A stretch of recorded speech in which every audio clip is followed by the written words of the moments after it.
much to our officials once again, and thank you to everyone who's contributed throughout this weekend, or week even. It's our 5th day of competing.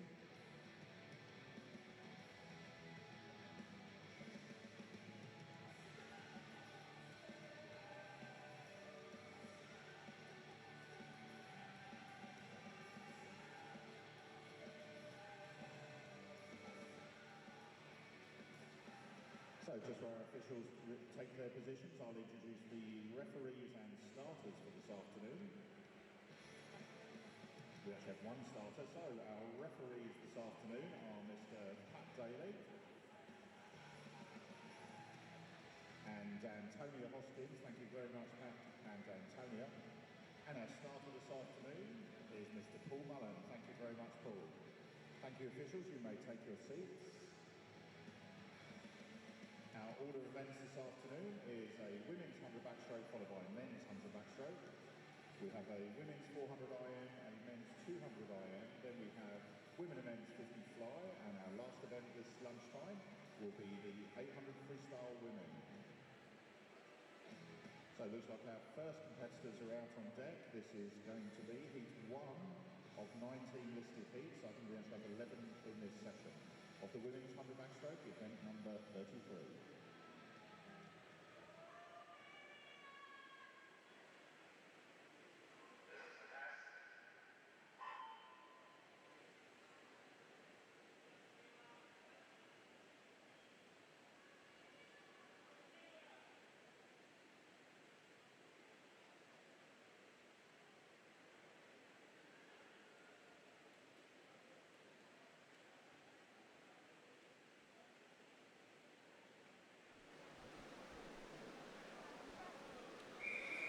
And good afternoon, ladies and gentlemen, back for session number 14 of the Irish Youth and Senior Summer Nationals. My name is David Thompson, and I'll be taking you through all of the action from this middle heat session and the final heat session of this competition. Starting off with the women's 100 metre backstroke. We have 11 heats of this to bring you today.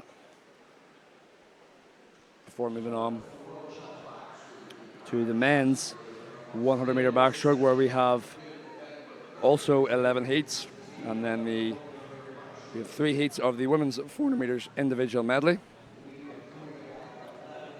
and then 16 heats of the men's 200 medley, 3 heats of the women's 50 fly, 3 heats of the men's fly, and then 6 heats of the women's 800.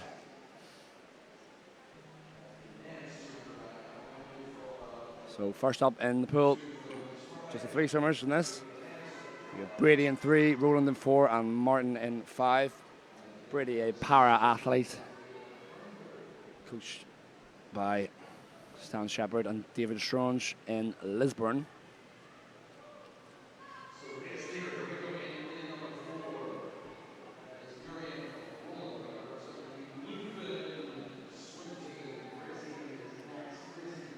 And taking the lead here is lane number 4, Miriam Rowland from Gracie Martin of Portadown. And that's going to be, she's going to take the touch. 120.11 for Rowland. Martin, 122.1.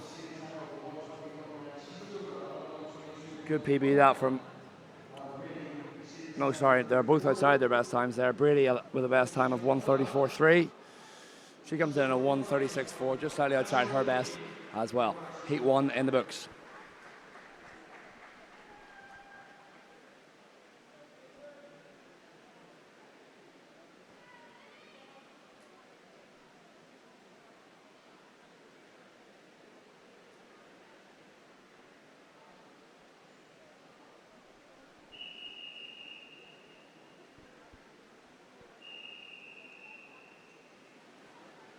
And heat number 2 of 11 heats to show you this morning.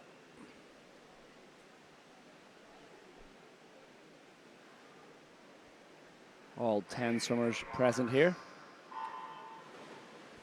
So running down the list of names, we have Tasha Noble in 0, Morrow 1, McCarthy 2, Downs 3, Craig is in 4, Knight 5, O'Donnell 6, Mahan is in 7, Bartley in 8, and 9 is Erin O'Neill of Swim Belfast, the 15-year-old.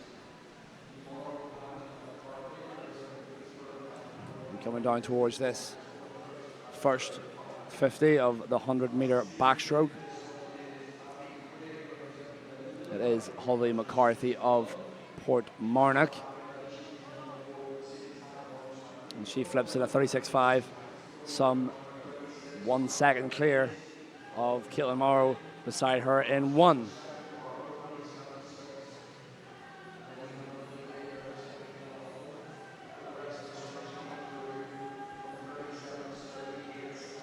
Top of your, middle of your picture there. And then number 5, it is Lily Knight of Glenalbyn, giving it a bit of a go as well. So none of these swimmers will make finals tonight, but this will be the last time they'll swim the 100 backstroke in the long course format this season. So coming to the wall, it looks like slightly, yes, it is the Lily Knight, 1:17.8, good PB, her first time under 20, a multitude of swimmers under 20 there. Confirmation coming up, McCarthy 1:17, O'Donnell 1:18, Mahan 1:19, and Noble and Downs sharing some 1:19s as well. Caitlin Morrow unlucky to miss out on that sub 1:19.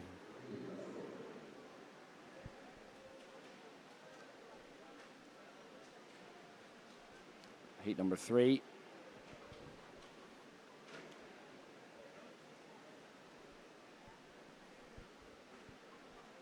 So we have Dugan, Roche, Mattia, O'Lone, Kaminska, Tiernan, Duddy, McCusker, Beattie, Harmon, and Coley.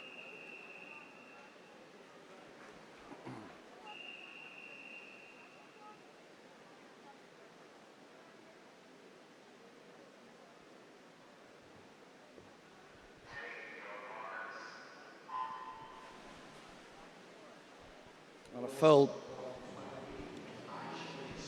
roster here, and heat number 3. We have 11 heats to bring you this morning, and a very early starter. Top of your screen there in lane number 7. That is Iona Beattie. She's looking very comfortable down this first 50, opting to take it out quite fast. So that's a super way to swim this 100-metre backstroke. Sometimes a great way is just to get out fast and try and hang on. Time will tell in the next 30 seconds or so if she can. She turns first in a 36.82. Good bit clear of the field. O'Lone.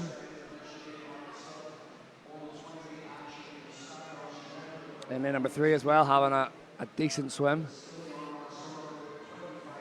Or faster. Seeds in 4 and 5, not really in the picture at the moment. And it is still Iona Beattie. And that gold cap down there in lane 7. She was a 1:19.8 on her entry. She's going to be under that. Maybe a 1:17 or 1:18. 1:17.8 for Iona Beattie. Lane 0 at a storming back 50 is Grace Dugan. And then the only other sub 1:20 in the field was indeed O'Lone of Wexford in a 1:19.98.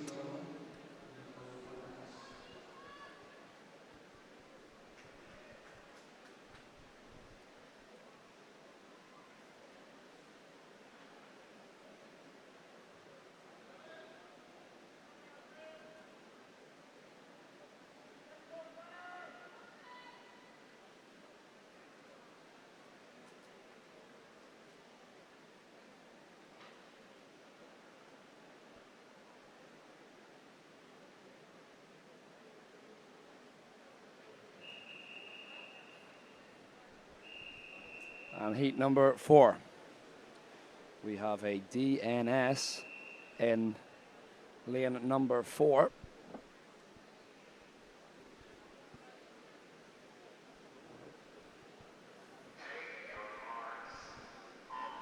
And down the field is Mullen, Ramsey, Savage, Gleeson, O'Donoghue, Teague, Newton, McCarthy, and Doherty. No swimmer in lane 4. So we have 4 swimmers closest to us, and then 5 up top. And a bit of a blanket start here. Very hard to call. Right down in the middle lanes. It looks like lane number 5, though, Orla O'Donoghue of Athlone, looks to have made the most ground on this first 50 metres. Excuse me, that's Sarah Gleeson, not O'Donoghue. Sarah Gleeson in lane number 3 in that blue hat. Coming right down this second 50 of the 100 backstroke. Interesting race. Of course, Danielle Hill, the Irish senior record holder in this event, all the way down at a 60-point low, I think it is. I'll double check and get back to you. No, she's held the Irish senior record in this event for a very, very long time. But right at the top of your screen, the Sunday's Well swimmer as well. It's going to be a touch. It's Ellie Newton, yep, Sunday's Well. Ellie Newton, 1:17.4. Shoot a 39 back 50 as opposed to Gleason's 41. So the back half swimmer paying off. And O'Donoghue of Athlone, 1:18.4. Oh, joint second, Gleason and O'Donoghue. For a joint second, you don't see that too often.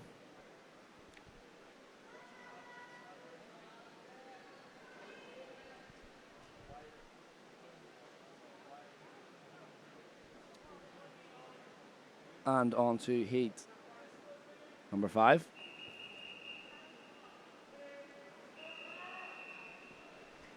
Names up on the screen there.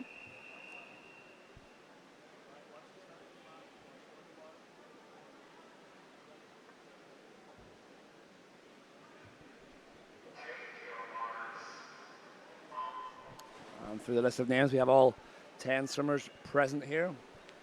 Meehan, Richmond, Grant, Dillon, Lyons, Glennon, Green, Ryan, Boyle and McFadden. All present for this heat number 5 of 11 this morning. 19 total heats in this, the women's 100 backstroke. So very close. Coming up to the turn now. Looks like maybe the Sunday's Well swimmer right in the middle, Matilda Lyons, looking quite comfortable. And lane 1, actually, outside smoke for Anna Richmond from Swim Belfast. Really, really accelerating now through this back 50. Anna Richmond, the best time of 1:18.9. So expect her to try and hang on and get under that. But here come the swimmers in the middle. Sunday's Well swimmer in lane 4, Matilda Lyons, looking strong, and right below her in lane number 3, Eva Grant is coming fast. And right at the top of your picture, storming through the back, it is Amelia Ryan of Temple Oak flying. Bit of an odd finish for Amelia Ryan, but a 1:16.6. And Alison Dillon at a storming back 50 also to get second at a 1:17.2. And Anna Richmond, third position for her.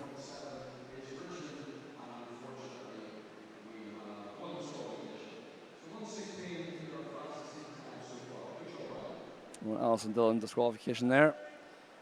I'm not sure what that's for. Could be a multitude of things. Going past 15 underwater could be one, although I didn't notice that there. Twitching on after the starter says take your marks. If you make any movement after the starter says take your marks before the gun goes, you will get disqualified. That's kind of really it on backstroke, unless you go onto your front. But there'll be some reason there as to why she was disqualified. So lane 0, Minford. Lane 1, Yankovic. Lane 2, McCormack. 3, Giannozzi. 4, Mateus. 5, McKenna. 6, Fielding. 7, Redden. 8, Cullen. And 9, Maloney.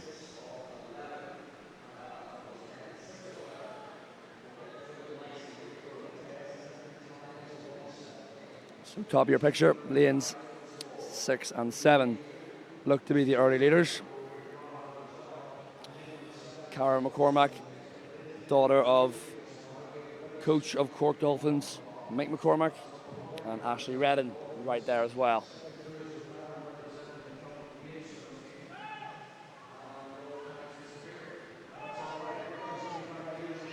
Bottom is 3 from the bottom of your picture there. That is lane number 2. Cara McCormack looking very strong.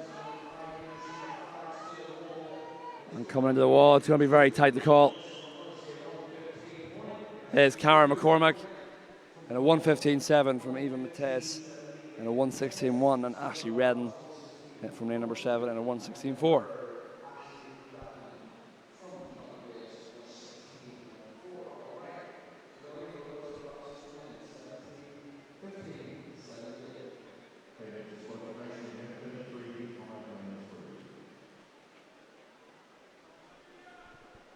On to heat number 7, not too many swimmers in this one. Lots of empty lanes. We have Nolte, McDowell Connolly, Higgins, Joyce, Carson, Mulhern. Sorcerer Higgins is in 7 and McCabe is in 8.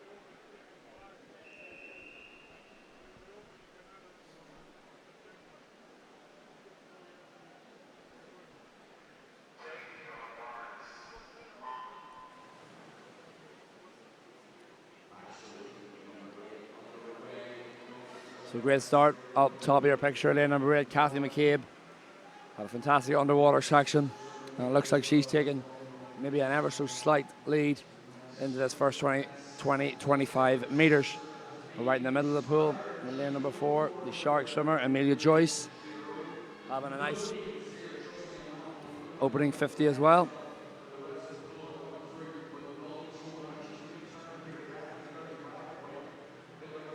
And bottom of your picture, Nolte in 0.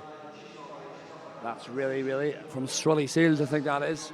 SSEA, I think that's Strully Seals from Donegal. She has having a fantastic swim.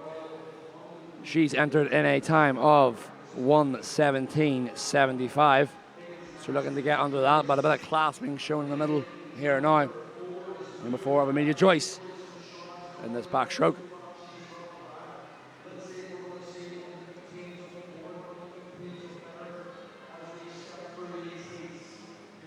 All the way into the wall, Joyce. Joyce was storming back. 58 hasn't came up on your screen there, Joyce's time, but she did win. She definitely won in about 1:13 something. 1:13.70 is coming up on the screen now for Joyce. From McDowell Connolly and from Anna Carson.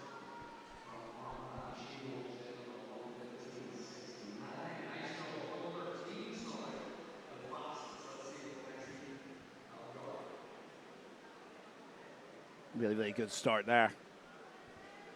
In this, the backstroke heats, we're getting a bit faster now. Some of these swimmers now in these latter heats will be maybe pushing to make the finals this evening, and some maybe B finals or age group finals. So that's kind of the key. You want to have an aim in your head, a time in your head you want to go, and you'll have a rough idea of what it'll take to make the final.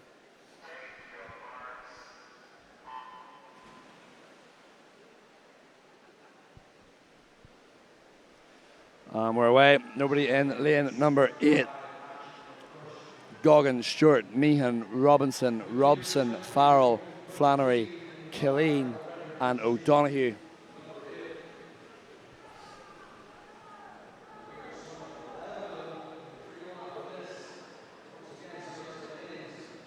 So just an update from the World Championships in Fukuoka. They had Daniel Whiffen up there on the big screen. And we watched him. He only unfortunately managed to come in 4th position. He just sort of fell away off the start.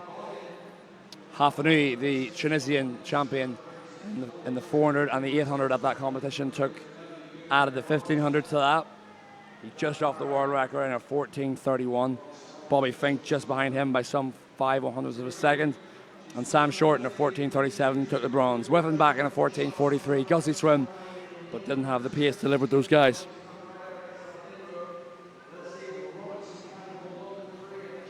But right into the wall, looks, bit of a glide.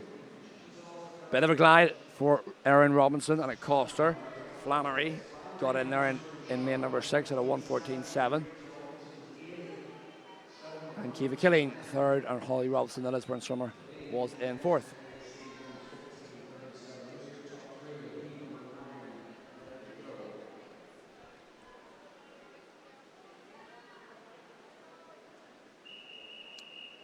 Okay, here we go. 3 heats left of the 100 back.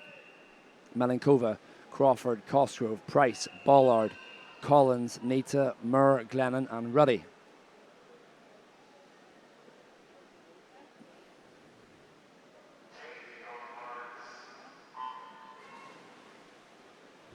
So the women's 100-meter backstroke. We only have 3 heats to go. Like I mentioned earlier, the Irish senior record holder in this event is, of course, Danielle Hill. She got that time to qualify for the Tokyo Olympic Games at 60.18, so no Irish female has ever been sub 60. Danielle Hill held that record, held that record for a very long time. So all these girls will have aspirations to get down there and push on. And challenge for those Irish records. The top of your picture having a good race is Ruddy of Sligo. And slightly lower down the Ennis swimmer of Olivia Cosgrove. Trying to storm. The noise is picking up in this place now as the heats get a bit hotter. It's very, very tight into the wall. It actually looks still top of your picture. Ruddy looks to be the strongest. She's dying off ever so slightly, but she's going to hang on nicely into the wall. 1:14.34. Ruddy. Murr 1:14.92 and Aoife Collins and 1:14.9.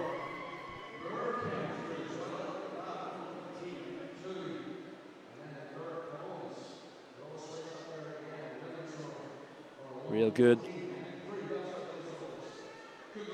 swimming there.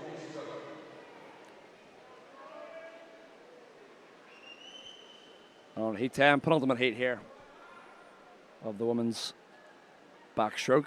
We have Smith, Donnelly, Steins, Vaughan, Silutina, Hayes, Solon, Kavanagh, Harford, and Pereguda.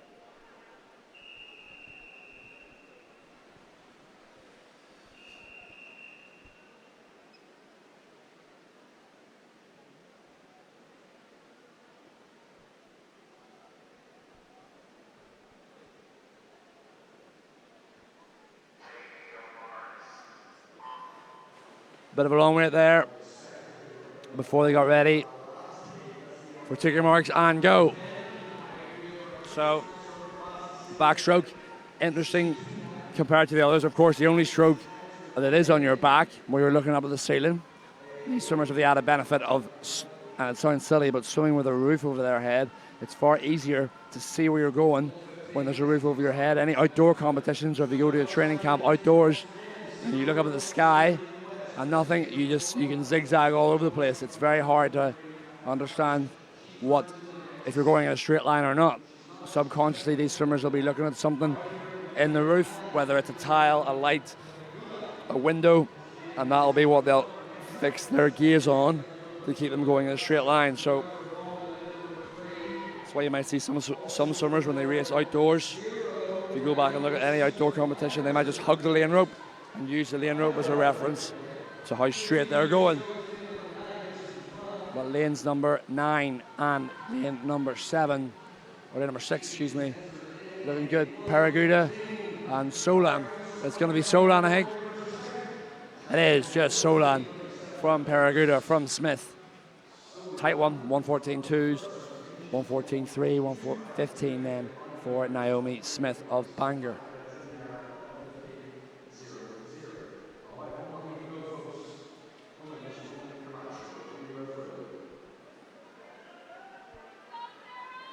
Final heat to bring you women's 100-meter backstroke.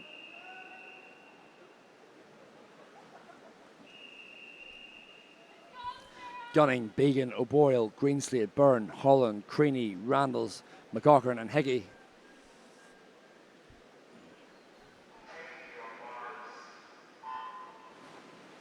And cleanly away. 1:14's in the middle. They'll be looking for 1:13s even, maybe trying to skip the 1:14s, get right down there. We've quite a packed stand here now in the crowd. Parents coming to watch, coaches hanging about to coach their respective swimmers. It's been a long 5 days for all involved in this competition. The swimmers, coaches, parents, officials, production teams. But it's ran very, very smoothly with no real obstructions. Juliet Byrne in 4 is the leader, 34.01. And she's going to fly down this back half. Blue hat keeping it very, very still the whole way through.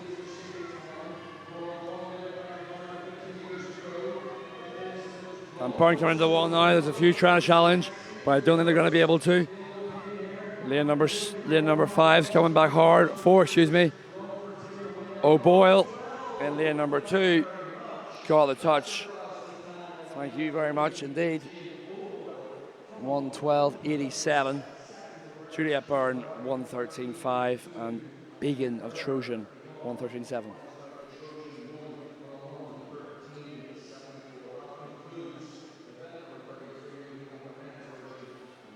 That is the end of our women's 100-meter backstroke, and we will move on to the next event, which is the men's equivalent, the men's 15 and over 100-meter backstroke. And we also have 11 heats of this one. A nice full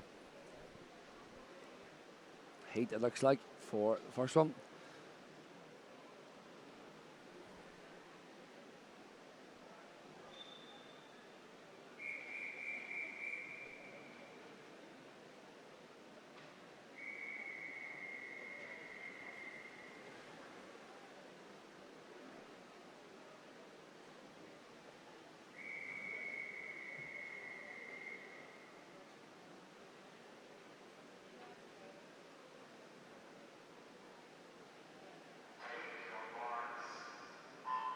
On men's 100-meter backstroke, 0 Smith, Fitzpatrick, McWeeny, O'Halloran, Kravchenko, Whelan, Brown, Casey, Lambert, and Foster. And it's lane number 2 at the minute, Sinan McWeeny of Longford, looking very good. And right top of your picture, a couple of boys up and at him early. In lane number 9, it is Pedro Foster, and 2 down from him, it is Dara Casey. But it is McWeeny who's going to take the spoils early, comfortably. 34.32. Looking really, really strong now coming down. It's back 50.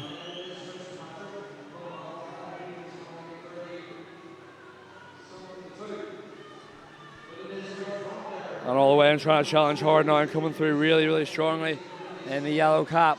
It is Tom Brown of Portmarnock. He's had a storming back 50. Keep an eye for him. I don't know if he's going to be able to catch, or he is actually. He's going to win. Tom Brown, fantastic. Last 1:12. It's Tom Brown, definitely. That's not right, Laney. That's not right. I don't think Laney was in. I think it was Tom Brown was the winner there. That's a strange one. Rory Lambert. Well, maybe I'm blind. I don't know. Or was it McWeeny and then Brown? Who knows? I guess we'll never know.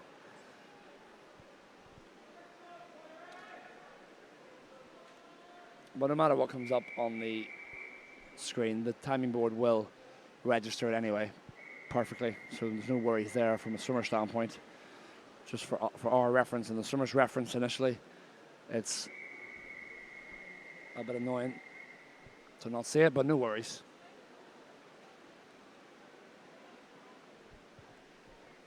Heat number 2.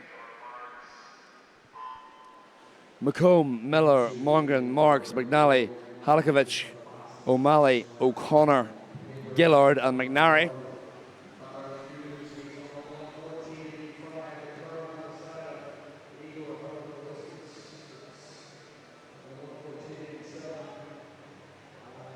Coming up now,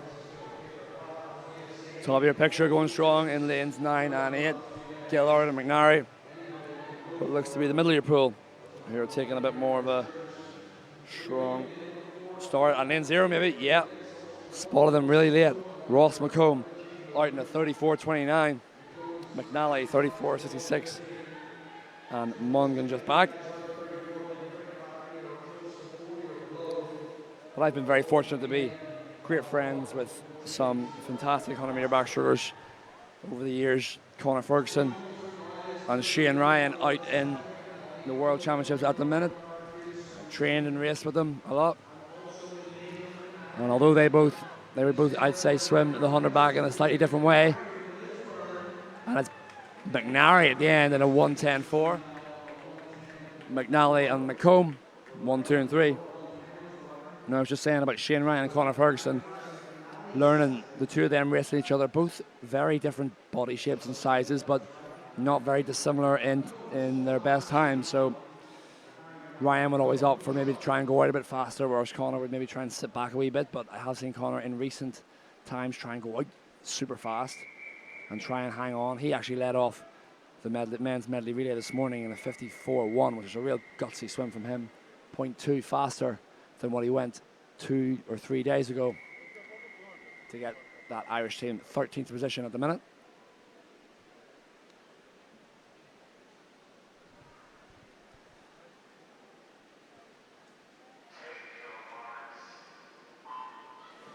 Heat number 3.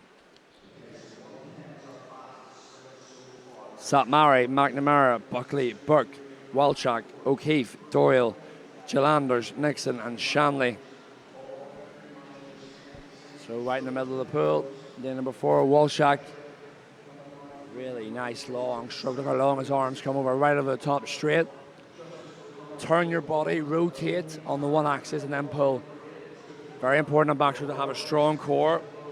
And although you probably can't really tell, as Nixon turns first out in 8, you want to have a nice rotation with your hips and your shoulders rotate. So as your right arm comes in to the water, you want to rotate your right shoulder down so you're able to get a good pull on the water under your body. If your hips stay too flat, you're going to pull way too out wide and you're not going to grab the water the same. So you got to get right over it and get the shoulders out of the water. So our leader at 50 is going to be our leader at 100 and our race winner in heat number 3. 108.5 Nixon, O'Keefe in a 1:10.7, Walchak 1:12.5.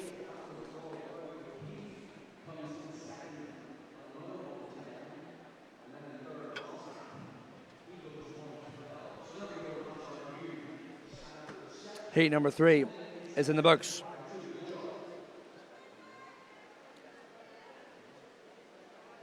We're moving on to heat number 4. 11 heats to bring you this morning, or it's not this morning anymore. Yeah, it's 1:10 Definitely not this morning, Dave. It's this afternoon now.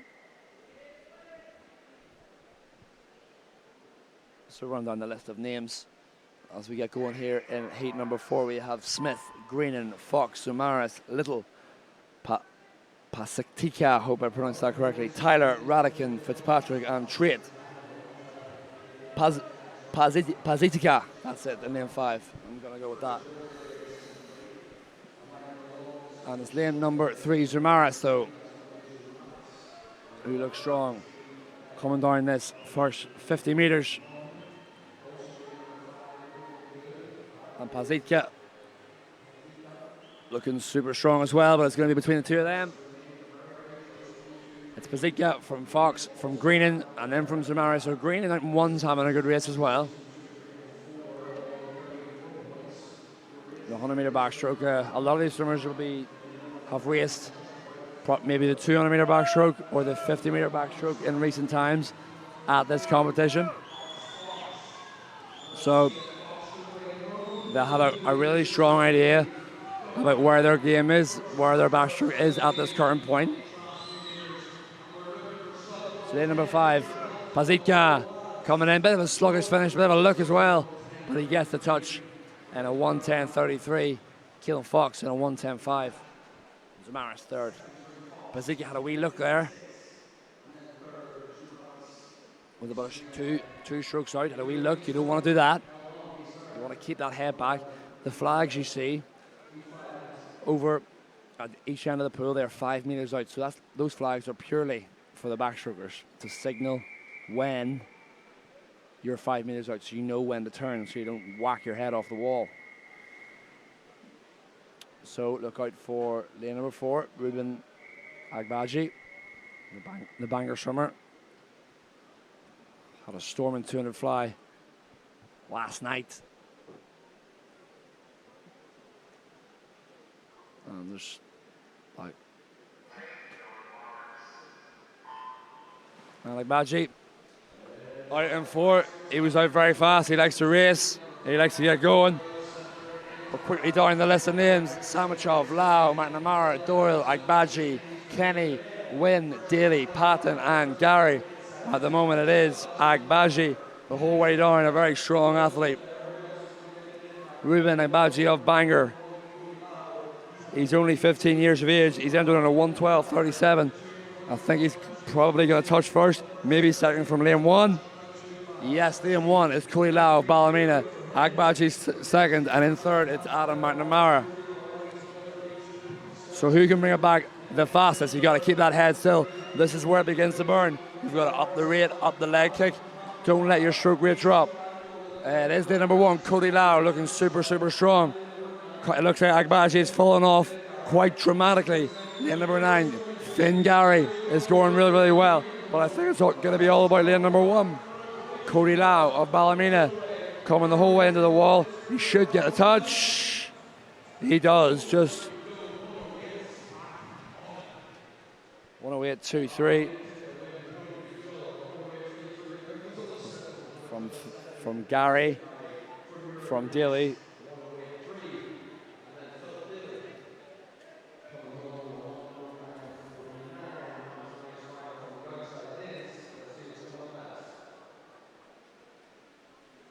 Moving on to heat number 6.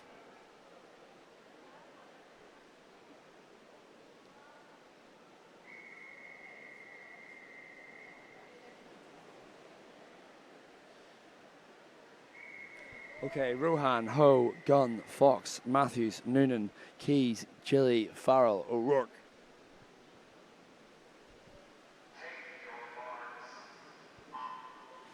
Very high body position there in lane number 3 from Semyon Fox. Pulled himself right up out of the water.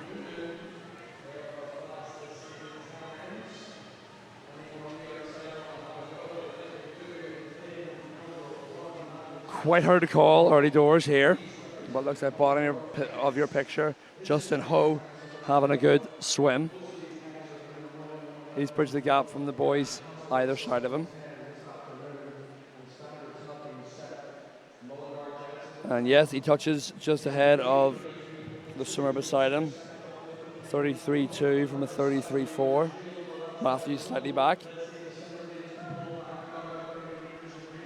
These swimmers are all around the 112, 111 mark. They'll want to be looking to get sub 110s.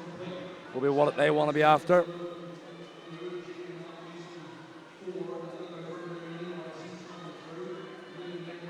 So great shots there. I think Ho is holding on ever so slightly. And lane number 5, storming through, it's Ethan Noonan, having a storm in the last 5. And it is Noonan, does get it. 110.21. Justin Ho, 110.24.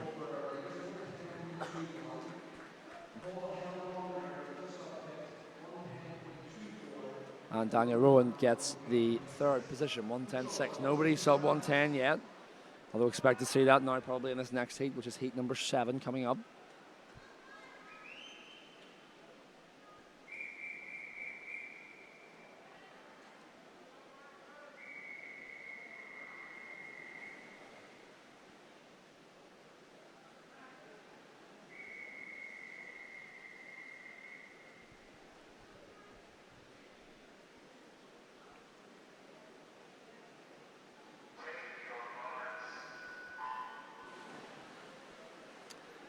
And we're away cleanly through the field.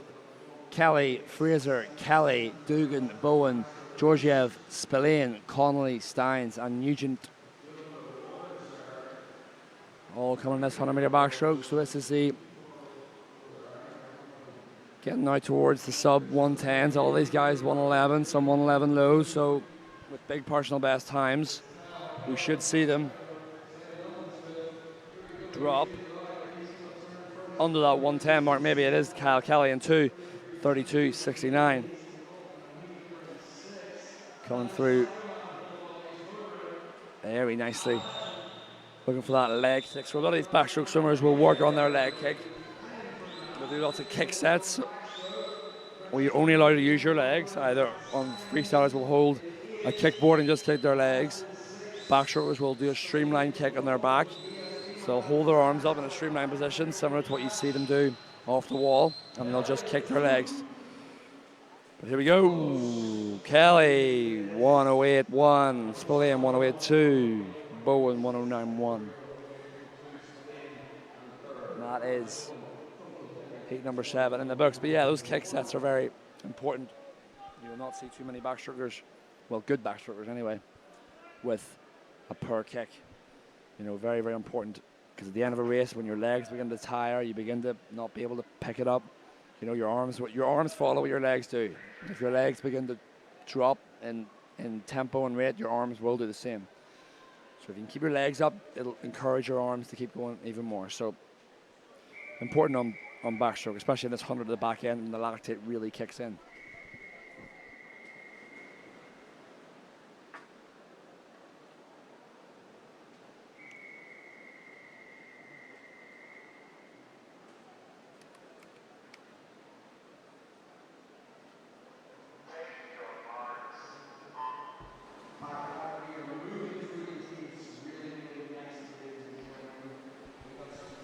Heat number 8 in the water now. Carroll, Lapko, McKeown, Kasky, Mahon, Lynch, Longmore, Nugent, Killian Ginty, and David Clennigan in 9.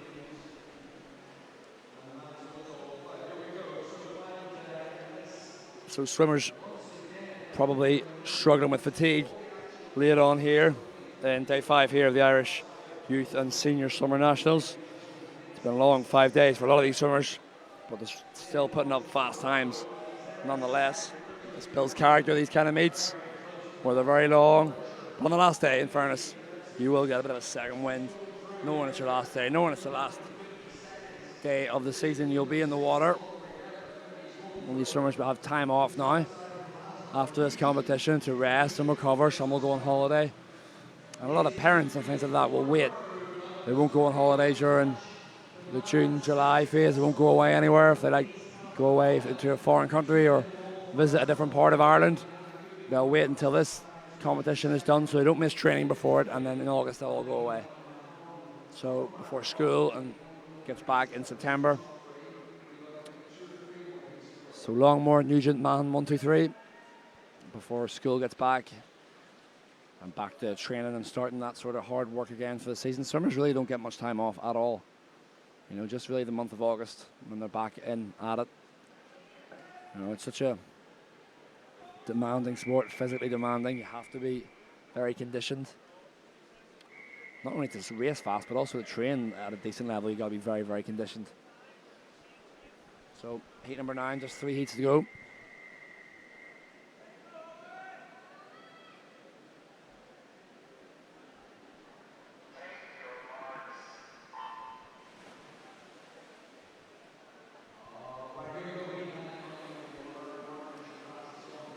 So, Lennon, Connolly, Hilton, Gracie, Martin, Harvey, O'Neill, Coleman, Trinachet, and Murphy. Daniel Harvey, medalist last night in the men's 400-meter freestyle.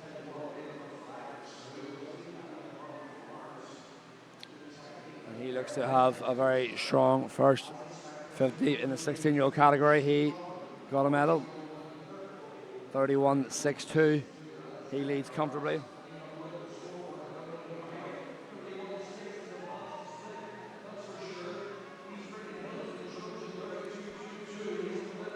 And Harvey extending his advantage now down the back, 50, quite comfortably. Nobody else is going to be able to live with him. Harvey is entered in a 1:09.9, so he's gonna definitely get under that. He's gonna keep the rate up. Coach Coulter looks on in the stands, and Harvey all the way in, 1:05.96. That's a big drop in time from what we've had this morning. Alex Martin 1:08.4, and Daniel Connolly in a 1:08.4 as well.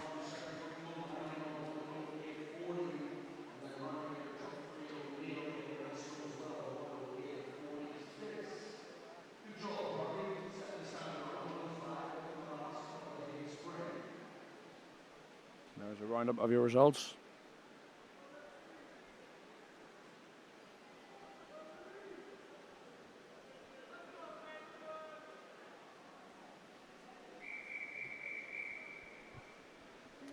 Heat number 10 of 11.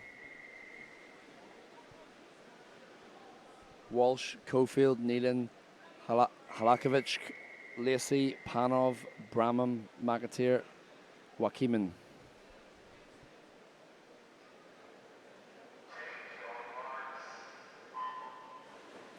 Shark swimmer in lane 0 there, looking very tired after the race. Shows you he's put in all the effort required. And a good start there for lane number 6, Max Panov. But the field beginning to chase him up now. That was a massive drop there from Daniel Harvey in the last heat for 1:05, so super swim from him.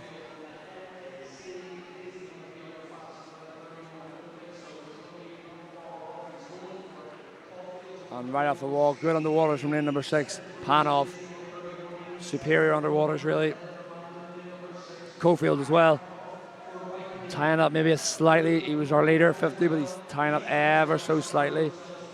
So here we go, down the field, looking really, really good. Right below, actually, Panov is Rudy Lacey of ESB. He's got a big back end. Coach Rory McGlynn at ESB doing a great job with him. All the way down, he's going to be even faster than what Harvey was. Yes, ever so slightly, 1:05.39. Max Panov, 1:06.65. And Wakamin right at 9 in a 1:07.27.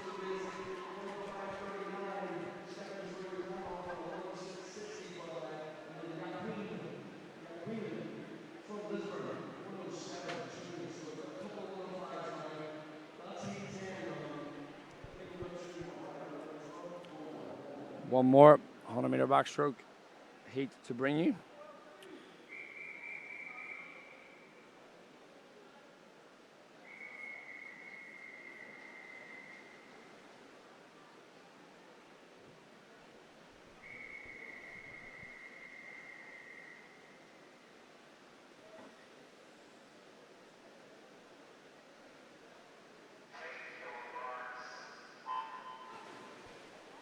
And final heat of the backstroke before we move on to some 400 medleys. Monaghan, Brennan, Shaw, McElroy, Sanchez, Coleman, Holmes, O'Brien, Zykov, and Lynham. Got a very dominant performance here. Out in lane number 2 for Alfie Shaw of Lisburn. We've seen him in the backstrokes this week.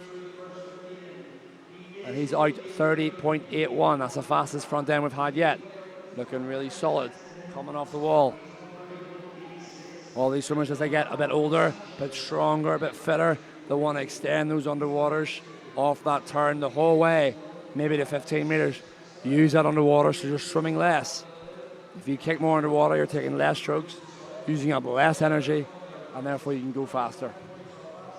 So Alfie Shaw storming through. Massive lifetime best for him. Incoming. He's going to be a 1:04.94.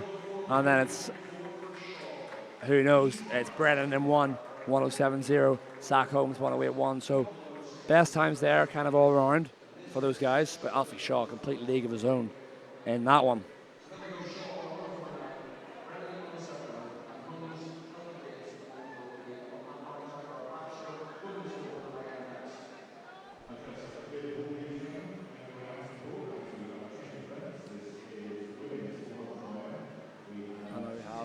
Change of event. We have 3 heats this morning. I keep saying this afternoon, in the women's 400 meters individual medley.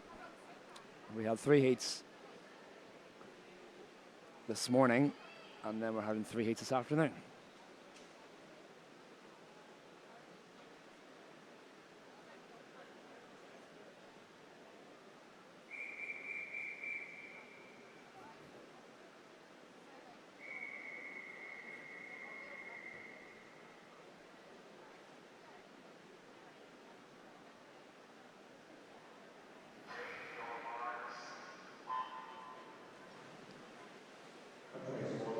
Okay, heat 1 in the water in the women's 400 meters individual medley. In lane number 1, we have Henderson. Lane number 3, Gemma Whelan. Lane 4, Lily Knight. Lane number 5, Caitlin Moore of Lisburn. Lane number 6, it's Harmon of Trident. Lane number 7, Ramsey. And lane number 8, Gemma Whelan. So you got a feel for Henderson out there in 1, all out on her own. Nobody to her right and 2 lanes to her left. Nobody. So 400 medley. These swimmers all under with times, apart from Lily Light in the middle, entered in times of 6 minutes. Lily Knight, the only one to be sub 6 minutes. That has to be the goal here.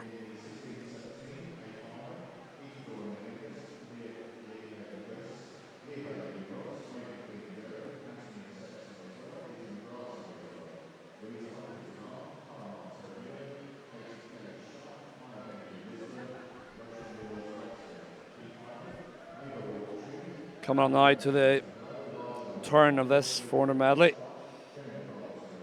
And it is Henderson, 1:19.67 from Harmon. From Harmon, it's not coming up. It's Gemma Whelan, sorry. And lane number 8 in a 1:22.1.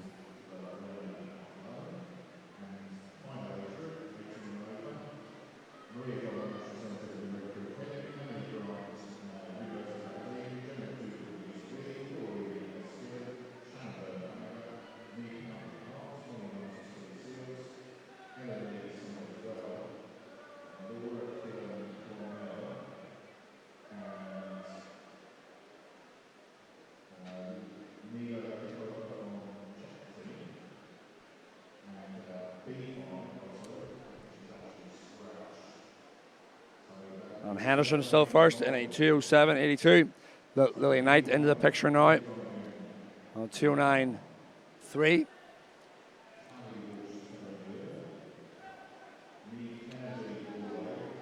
And that's 400 medley, a bit of a grueling event, to be honest with you. These young girls won't develop the same sort of lactate that some of the more senior athletes will, some of the senior boys will. So they won't really feel the same pain as some of the older females will in this. They don't have the same amount of muscle, same amount of training behind them, same amount of lactate tolerance and production work.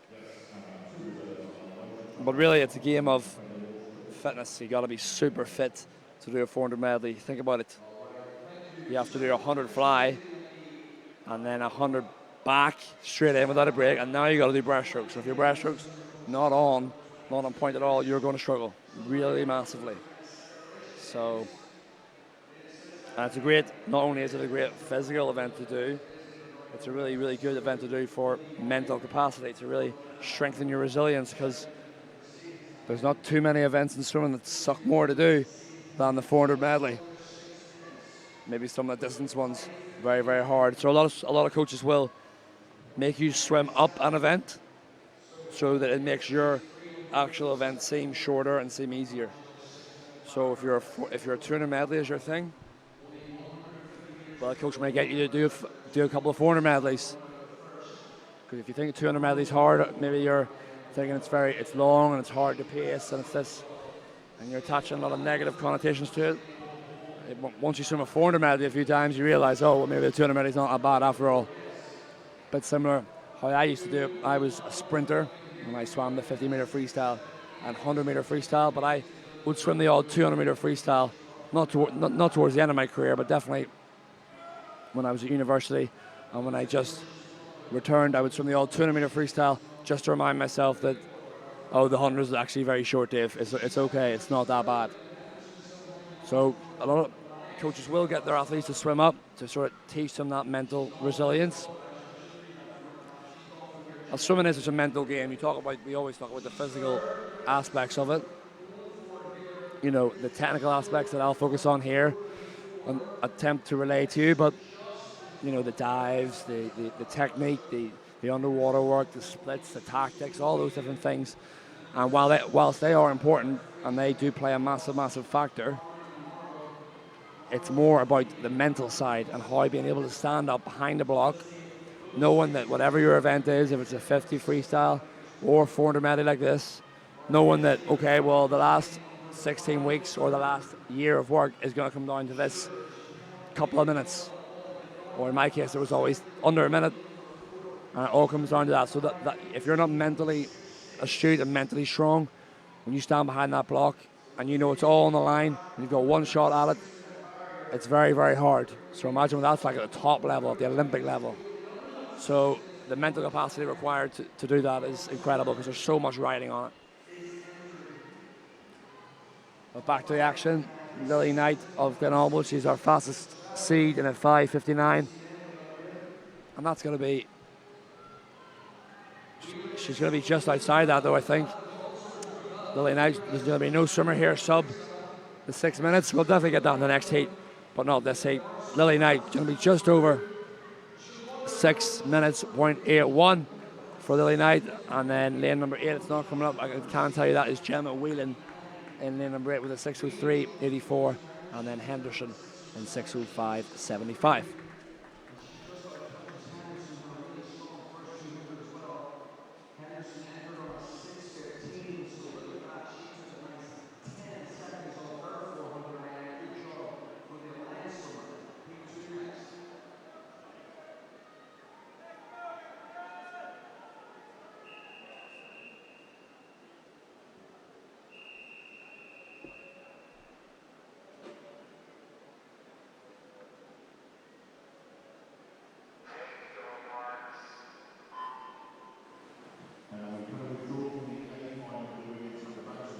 All right, heat number 2 of 3 in the water.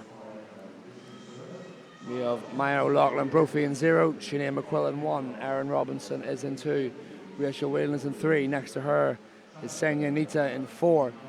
In number 5, Lauren McGrath. In number 6, Riona McCormick. 7 is Nicole Colfer. Amy Shaw is in 8. And in 9 is Ines Scott.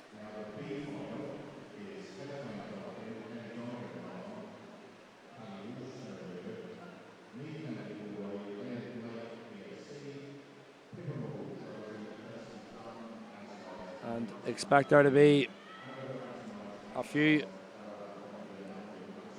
big leaders after the fly leg, and then expect them to either extend that or hold it. You rarely see a good fly leg on this, the 400 medley, drop off, especially at this younger age group level. Usually, if they've got a good fly, they're generally going to be very good swimmers. Because fly at this level, the hardest stroke of them all, because it requires so much more strength that a lot of these younger swimmers haven't quite developed yet.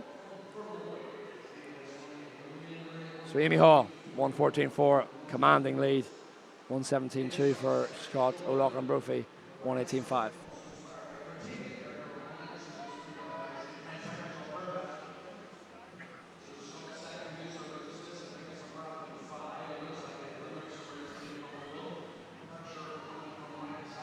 So extending her lead.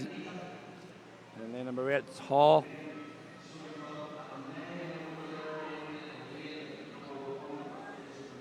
Really good opening. First 100 meters.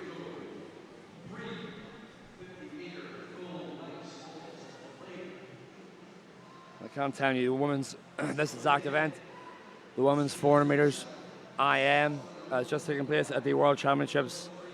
And it is Summer McIntosh, the world record holder in this event, takes the gold by some 4 seconds at a 4:27.11.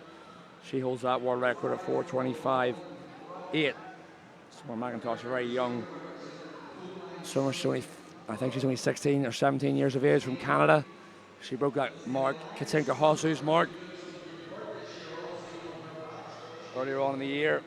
That 4 AM world record of a 4:24. She broke it. It's crazy to think somebody's gone faster than Katinka Hosszu. Katinka Hosszu, a very interesting character in the sport of swimming. Everyone will know her. Known as the Iron Lady from Hungary. She's a multiple Olympic champion in the 400 medley, 200 medley, 100 back, and world record holder in both the 200 medley, and she used to hold the world record in the 400 medley. But she was called the Iron Lady because she used to race every single event, literally almost every single event. She would jump in at any international competition you would go to. Maybe not like a Europeans or a World Championship, she'd be more focused. But she didn't really train in sort of the traditional way. Her training was far more linked to just racing. She just traveled Europe and the world racing every week, every second week. She'd be racing a competition. And within that competition, because she was a medley swimmer and she wanted to train everything, she would just enter every event. So you would see her jumping in the women's 200 meter freestyle. She would race it. She would usually win. She would get out. She'd walk the whole way back around to the call room, no swim down, and then race the next thing, which could be a women's 55, and then out, and then back into a 400 medley. She just raced race after race after race, and that was her training. Her training was just racing, and then in between that, she would do very, very light swimming and some light gym work. So there's a competition every May, June time, and it's a trio of competitions called the Mare Nostrum Swim Series. And there's a meet in Monaco, a 2-day meet in Monaco, and then a few days rest, a 2-day meet in Barcelona, then a few days rest, and a 2-day meet in Canet and Roussillon in the south of France. And there's big prize money at those events. Lots of athletes will come over from America, Japan to win prize money. There's not too much money in swimming, but at some of those meets there is. And she would enter every single event. I remember watching her, couldn't believe it. I was wrecked after just one. That's why I'm not called the Iron Lady. But here we go, lane number 7. Nicole Colfer has came into the lead, back to the action. Sorry, bottom of your picture looks very good. O'Loughlin Brophy. Yeah, it's Maya O'Loughlin Brophy. And lane number 7, Nicole Colfer. And then McCormack coming back as well, very strongly. So coming up into the last sort of 25 metres here, all these athletes have already had a sub 6 minutes, so that barrier is no longer a problem for them. But O'Loughlin Brophy is going to get the win, the cool mind swimmer.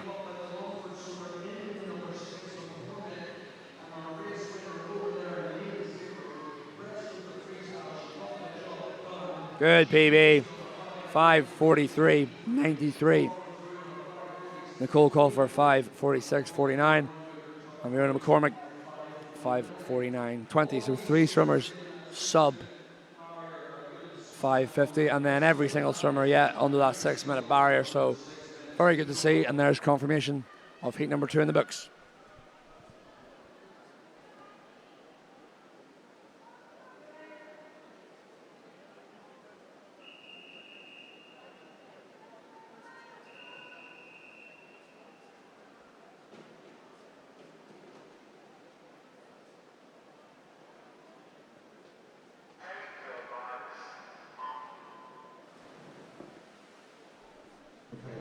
Okay, heat number 3, our final 400-meter medley heat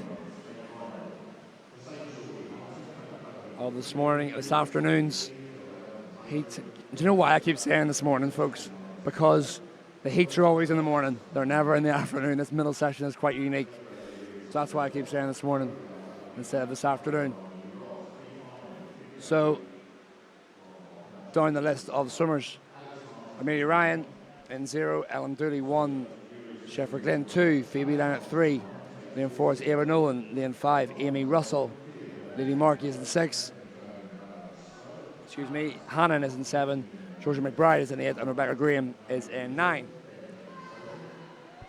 Very early leader there, it's Ellen Dooley with a sizable lead early doors.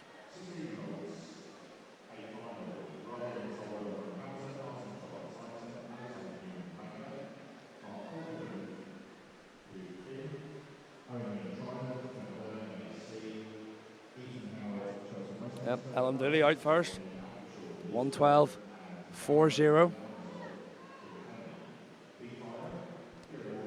I mean, I'd imagine some of these swimmers will be looking maybe at making their respective finals in this, although I think it's only an A final. There's no B finals in this, so maybe some of the younger swimmers, maybe the 15-year-olds, Georgia McBride of Swim Belfast, maybe she's looking at making that 15-year-old girl final, as well as Sherford Glenn and Phoebe Lina, also 15 years of age. We'll be looking to make that final in a few hours' time.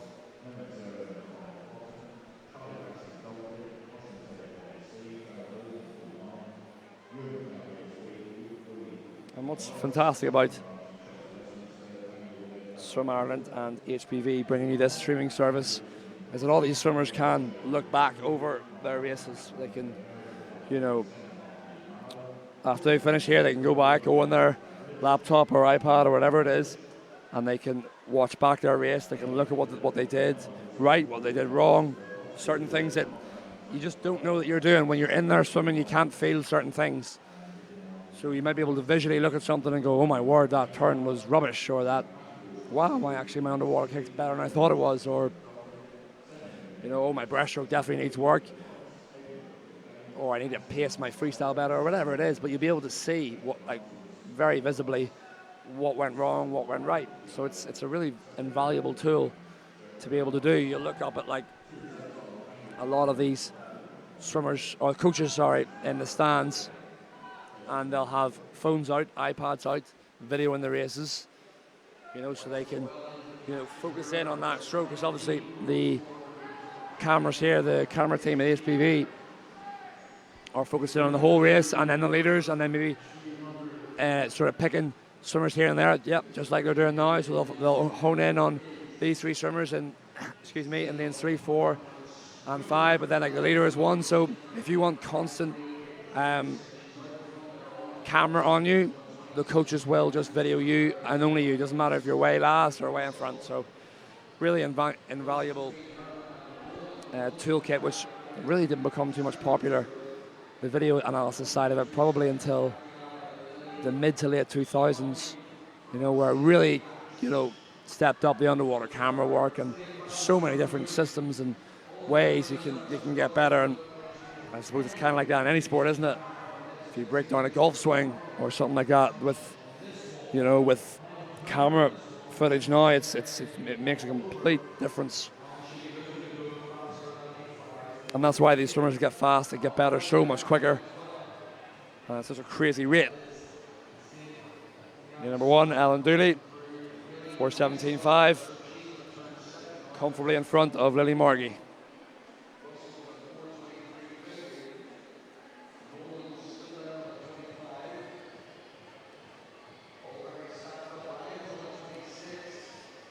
And a really gutsy and really sort of a swim almost beyond her years here by Ellen Dooley. She's only 17 years of age, but she's swimming a really astute and mature race. When she comes down towards the final turn, I'm sure she'll be happy to know one more length to go, Ellen, and you'll be done. And just off the wall, no fly, opting to go for no fly kicks. But she'll get well under the 6-minute barrier. She's entered on a 5:48, so she'll be well under that. She'll maybe even challenge for a sub 5:40, a 5:30 something. She'll be very good going, but she's beginning to be caught. She's beginning to be caught. And then number 6, Lily Markey, smells serious blood. She's coming down. It's going to be actually quite tight in the end, I think, when the camera pans out. Yeah, it is going to be Markey, and right below her, even faster. Oh, Lily Markey in 6, 5:36.59. And then in seconds, it was Dooley in second, actually. And then in third, it was Amy Russell, who came storming back. Wow. Look at the splits. Amy Russell, 35.4 on the last 50, and Ellen Dooley was a 39. So it just shows you the different ways to swim that race. Amy Russell was way too much on that back end there. So she needs to slightly work out how to pace that slightly better.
Change of event now.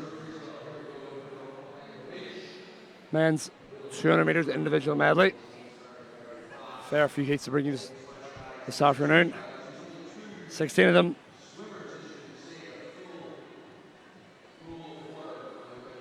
And just the two swimmers here in the first heat. There's Justin O'Halloran of Kingdom and Matthew Walsh of Castlebar. And they're looking pretty tight coming into this first 100 metres.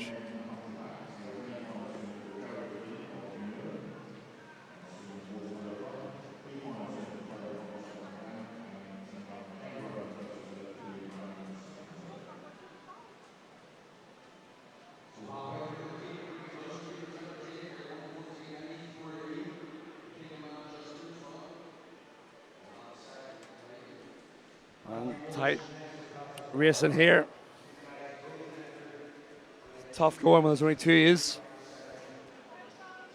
But if you can make it a race and race each other, it definitely makes it a bit more interesting. Both these guys and doing a 2:45.3, 2:45.5 for Walsh, slightly slower.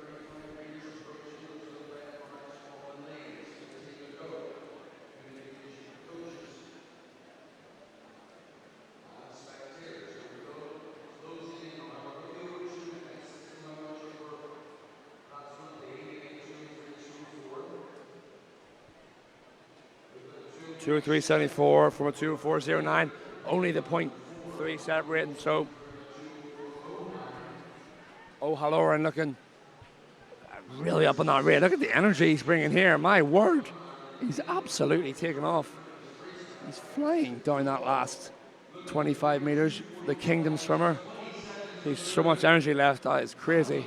What a swim from O'Halloran of Kingdom. He's entered on a 2:45. He's got so much energy left. Yeah, 2:37.3. Unbelievable.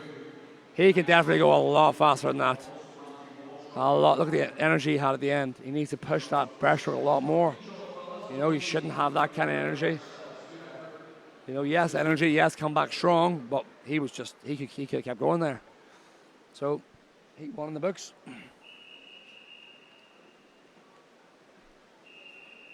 On to heat number 2 now.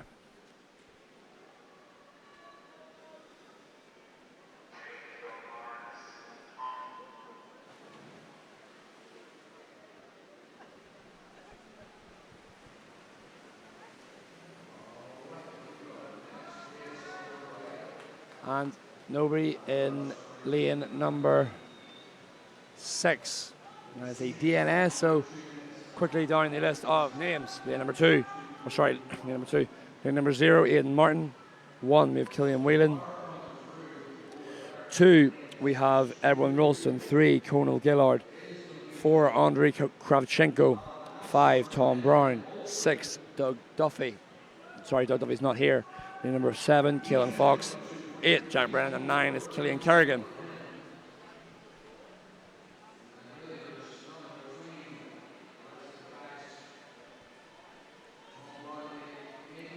Lane number 5, Tom Brown. We saw him earlier in, it slipped my mind what he was in. He swam very well anyway. What was this? Was it 100 back maybe? Looked really, really good on that anyway, whatever it was. But he's winning. Tom Brown from Caelan Fox in a 1:12.37. So, sub 240 going to be the first barrier here to break. All these athletes are in low 240s, so they'll want to get in around that 230s mark. That's beginning to bring that medley down, is what they're after for sure. Nice smooth breaststroke by Tom Brown. And then number 2, Edwin Ralston, looking to pick up some pace.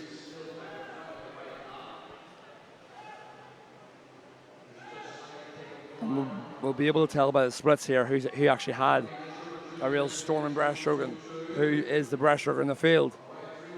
Well, Ralston was a 45.0. Look at that. He's the breaststroker. Obviously, look at that. Some 5 seconds almost faster than Tom Brown. That's the medley game in a nutshell. Have to have a good breaststroke. Such a crazy advantage if you can. Able to take time out of people on breaststroke. And it is going to be Rolston. Tom Brown's tying up slightly. I think he'll probably hang on for second position though. Rolston, 2:36.83. Tom Brown held on for second. And was it Kravchenko? 4? Yeah, it was. Kravchenko 4 was 2:38. Yep, 2:38.35.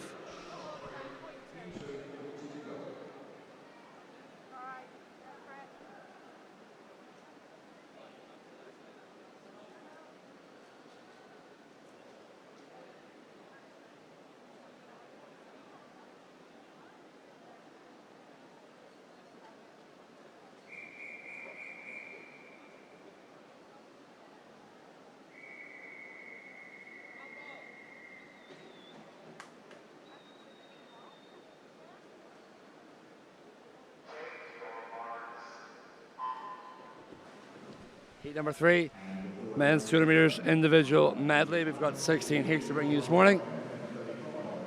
And running down the list of names, we have Halakovic, 1 McNally, 2 Carney, 3 O'Brien, 4 Daniels Howard, lane 5 Daly, 6 Fraser, 7 Pretorius, 8 McGarvey, and 9 is Kenny.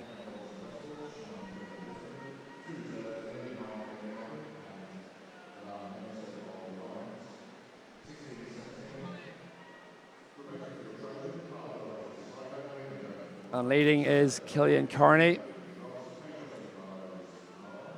Out in lane number 2.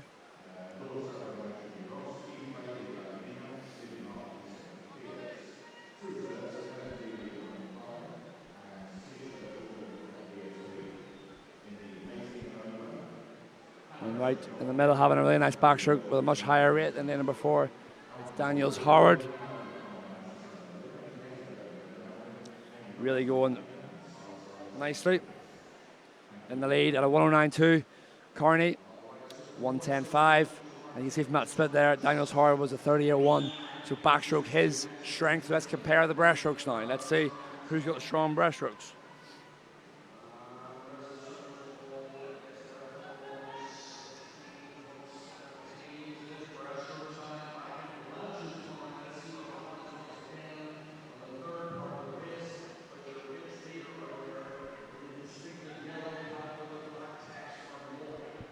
And it's very easy to tell who the breaststroker is here.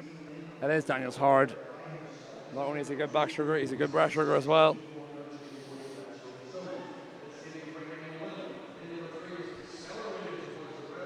.47.58. Lane number 3 O'Brien on a 40.7. Is that right? That's unbelievable. 40.7. Rapid on the breast.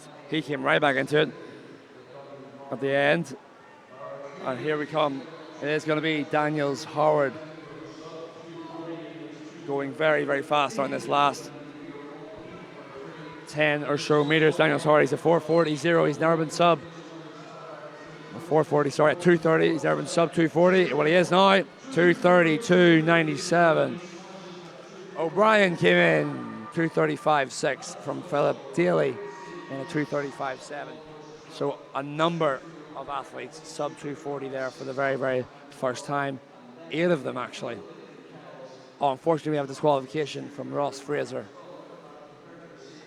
in lane number 6.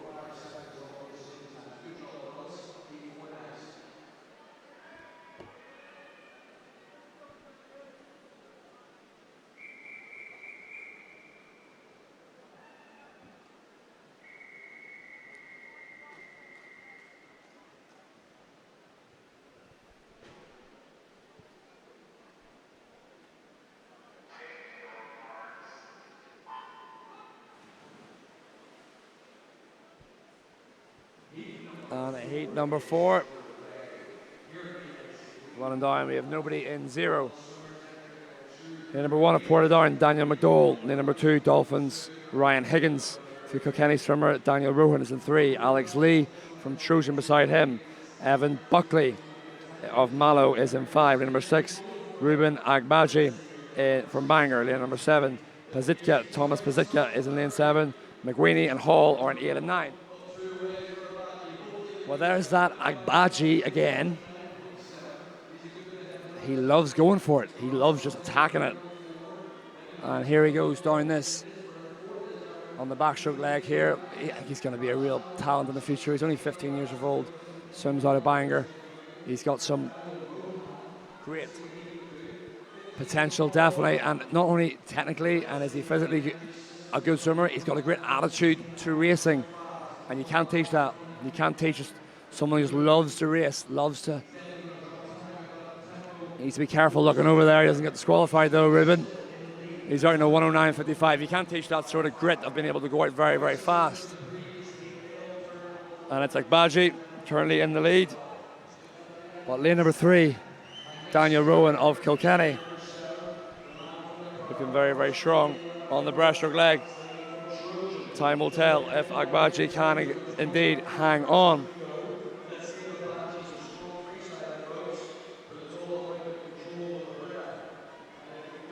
And coming to the mix with a storming breaststroke leg, it's lane number 4, the Trojan man, Alex Lee, looking very, very tight as well. Keep a look at the breaststroke splits. Agbaji hanging on. Let's see what his freestyle's like. 158.15. Alex Lee had a really good breaststroke as well. But who's got the better freestyle? Who's going to have the faster leg kick? Agbaji's got a bit of grit between the teeth. He needs to come home really fast if he wants to make this final tonight. Agbaji, you can see his teeth gritting, his teeth gritting almost. Here we go, and right above him as well, lane number 9 is coming home like a monster, Killian Hall. Agbaji, can he hang on? Can he get his head down? That's really good. What a swim. Agbaji, 2:30.90. Great swim for Ruben Agbaji. Killian Hall, 2:33.0. And Daniel Rowan in a 2:33.1. Lee couldn't hang on.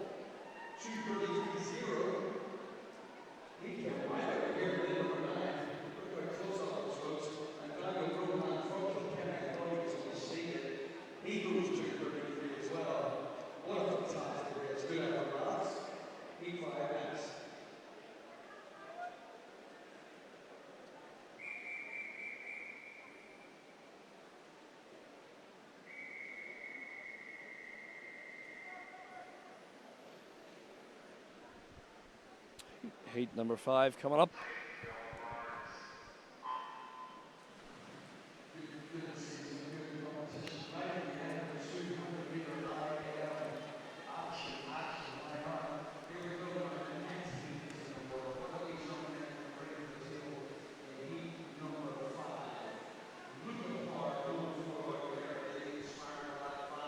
All right, heat number 5. Luca Parr 0. Ross McComb is in 2. Justin Ho 3. Lachlan Doyle 4. Jack Bugler is in 5. Adrian Walchuk is in 6. Owen Lennon 7. Trinachet is 8. And Jack O'Connor is in 9.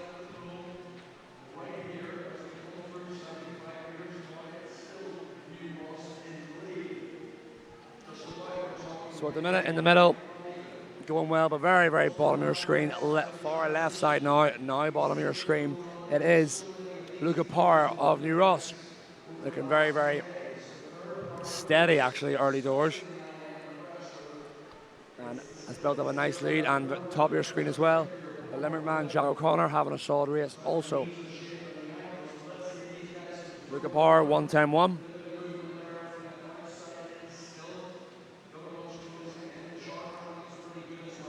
Good start for him. And they're all bunched up, top of your screen. Hard to call that. A breaststroker always comes out of the woodwork. It's always a breaststroker on these races that will determine it. You'll get somebody come out of the... Well, the trend I'm kind of seeing is that the flying back are kind of similar. You'll get maybe 1 or 2 wee outliers. And then the breaststroke, somebody can really pick it back up on the breast. Keep that head nice and still. Very happy to see. I'm not seeing a lot of swimmers on the breaststroke turn their heads to have a look at what their competitors are doing. You see that a lot sometimes in age group swimming. maybe not so much at 15 and over, but definitely 15 and under, you will see it, trying to look and where they're going. You need to keep your head dead still, looking dead straight. And that'll limit how much your body moves. Luca Parr, pardon the pun, powering down this last 15 meters. Lovely stroke. Look at that nice right, look at that right arm, nice high elbow all the way in. Good camera shot that as he comes in. Sub 2:30, 2:26.53 for Luca Parr. Miles ahead of Lachlan Doyle, 2:30.44. Ho and McComb were close in 2:32, 2:33.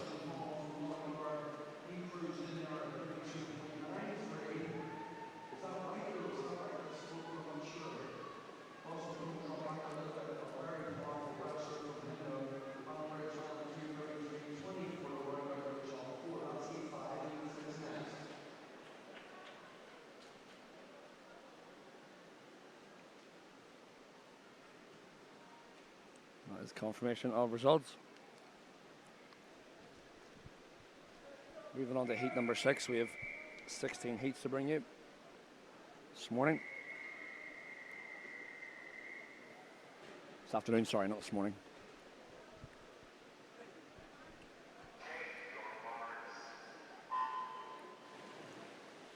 Okay, Gray, Lean, Coleman, Spillane, McNamara, Price, McGoldrick, Burke, Doyle, and Glover.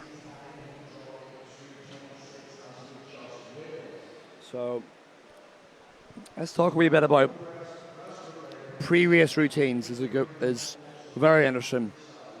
And the call room is an interesting place at a swim meet. The call room is where you'll go and you'll get lined up. It's down to my bottom left here. It's at the starting side. It's right below where they walk out. And when you go into a call room, you'll get many different sort of styles with what people will do. Some swimmers like to sit completely still, sit in the call room, relax, conserve all energy. Some swimmers will always be up, walking about, slapping, jumping. You know, they've got so much boundless energy, they have to do something with it. They want to keep active, keep moving, keep warm. You know, you get some swimmers that will just chat, talk and talk and talk and talk. Probably maybe taking their mind off the race because they're nervous. You know, some will be just listening to music. You know, some don't listen to music. I personally didn't like listening to music. Before my race, I was somebody who got very hyped up very easily. So I had to take it down and relax. If I listened to music that hyped me up too much, I would just tense up a bit too much and get nervous. So I just didn't listen to any music. I was one of these swimmers that stayed very, very relaxed. So you'll notice a lot of different styles. Even behind the block, you'll be able to tell. If a swimmer, that sort of more calm swimmer, will just be stood behind the block, almost looking like he's ready to go to bed, chilling out. And there'll be another swimmer who slapped themselves, jumping up and down, getting ready to go. There's many different styles, and what's important to know is it's all very, very individual. Completely individual with what works for you. What works for you may not work for someone else. Lewis Gray, 1:56.2. Adam McNamara in 4, trying to hang tough. But the freestyle now going to be key to decide the winner of Heat 6.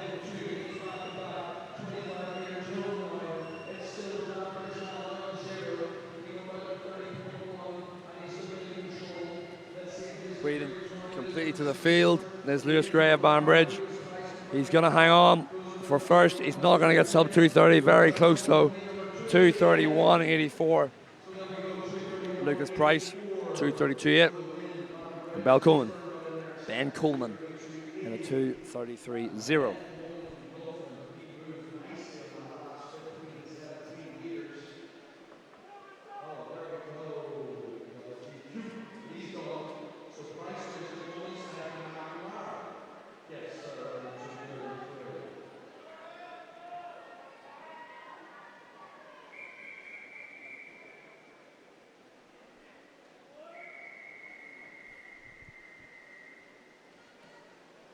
Heat number 7 now, coming up. No lane number 5, so we have Kelly in 0, Hare 1, Murphy 2, Patton 3, Mitchell 5, Chili 6, Leahy 7, Rattigan 8, and Steins 9. Good start in lane number 0 for Ben Kelly of Trojan.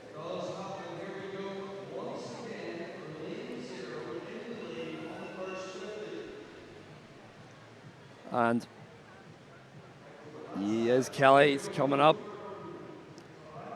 No, it is Ben Kelly. He's in the lead, 31. He's not third. I need serious glasses if he's third. So Ben Kelly's in the lead at this moment in time. The others will try and chase. Close down that gap.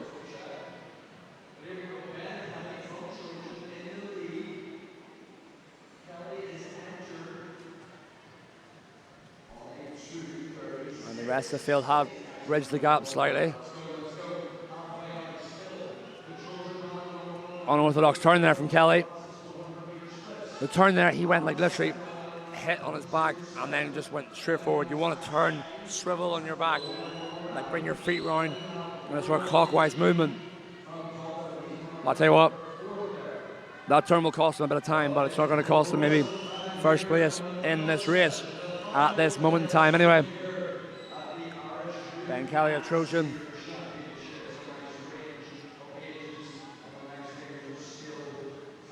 Accelerating, he's got a very high stroke in that breaststroke, Ben Kelly does. And he's attacking well now in lane number 0. 7 had a good breaststroke leg, yeah. 42, Hare had a mad breaststroke leg, 38.8. He's absolutely flying on the breaststroke. He absolutely loves it. Hare is flying now, representing Bangor. Aaron Hare wants a bit of the action. He's coming down very, very fast, kicking his feet hard, breathing to the left, a lot of determination. Looks like he's taking the lead ever so slightly over Ben Kelly. It's going to be Hare, sub 230, 229.1. Ben Kelly, 229.5.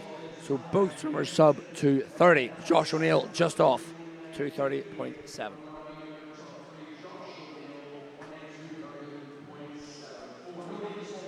Confirmation of your results for heat number 7 there.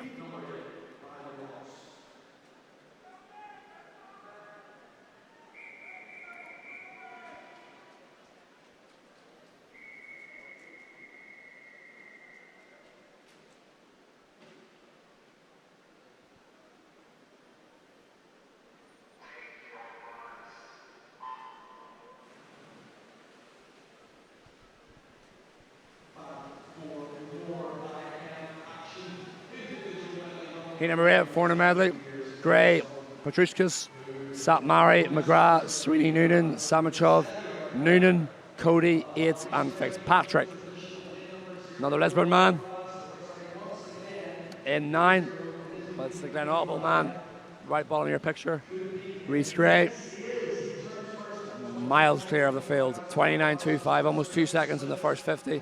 Up very early though on his backstroke. Try and stay under a little bit longer, Reese. Push out that underwaters. Save yourself, but now he's keeping the tempo going.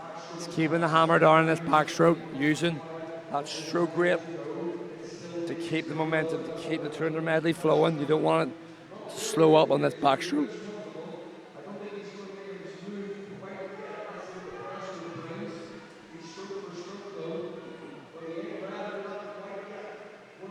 Oh, that was, he needs to be very careful there. Reese Gray was right over on his side. If you rotate onto your front at all, even by a tiny bit, you'll get disqualified, so he needs to watch that. Didn't see any signal from the turn judge, but we'll see after. And 2 lanes up from Gray is Keane McGrath of Coolmine, having a good last race, breaststroke, sorry. Reese Gray hanging on for the moment. We saw that flying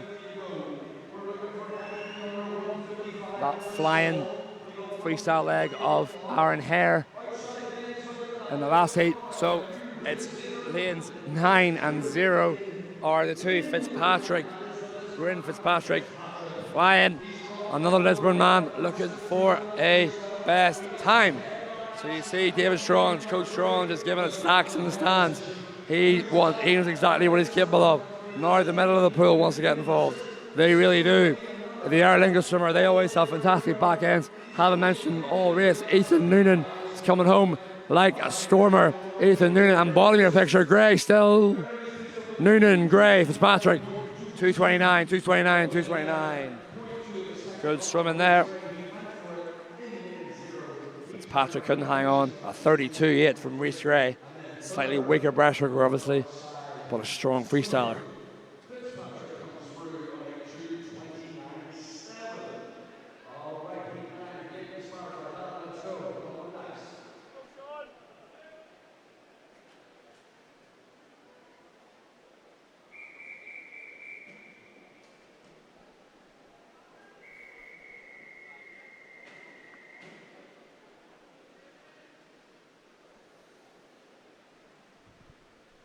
Heat number 9 coming up.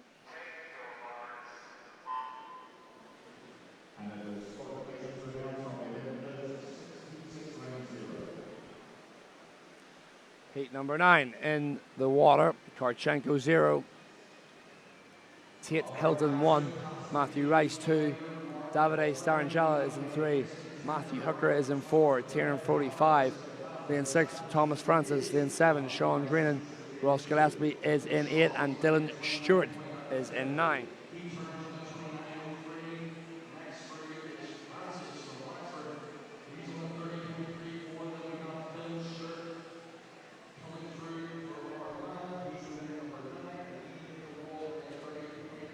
So there's no swimmer in lane 0, sorry. Yeah, no swimmer in lane 0, so early leader is, I think that's a Banbridge hat in 2. Matthew Rice it is. Out in the 29.0.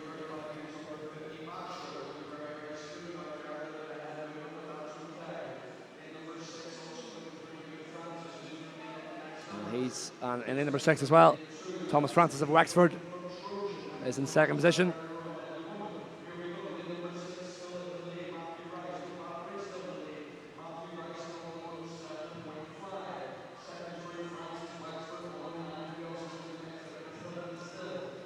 And the Banbridge swimmer in the lead. Matthew Rice holding on. Really, really well. Nice long looking sort of breaststroke. And the Trojan swimmer below him looking around him way too much. Who's that? Number 2, number 1, Tate Hilton. Needs to keep his head nice and straight. You don't want to be looking around at all. And Matthew Rice, 151.4. Thomas Francis, 143.2. Tate Hilton with a good breaststroke split of 44.6. Back in the mix in a 154.4, and they're going to come all the way down here now. This last 50 meters, we have best times here from Matthew Rice, which is a 2:33.2. So no doubt he'll have goals here to go sub 2:30, which he's going to do. He's definitely going to do it. That's a great leg kick to finish off for Rice. Flying in 2:25.90, and Tate Hilton, the Trojan man, 2:27.6. Thomas Francis, 2:28.7. Hilton with a bit to work on with some skills. He'll be right down there, sub 2:25 in no time.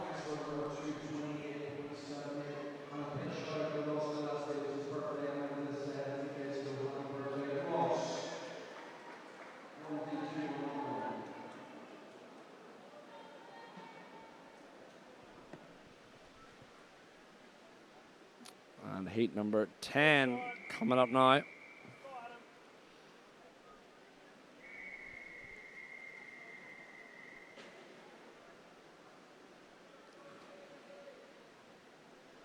No lane number 3 here, no Ocean Ward.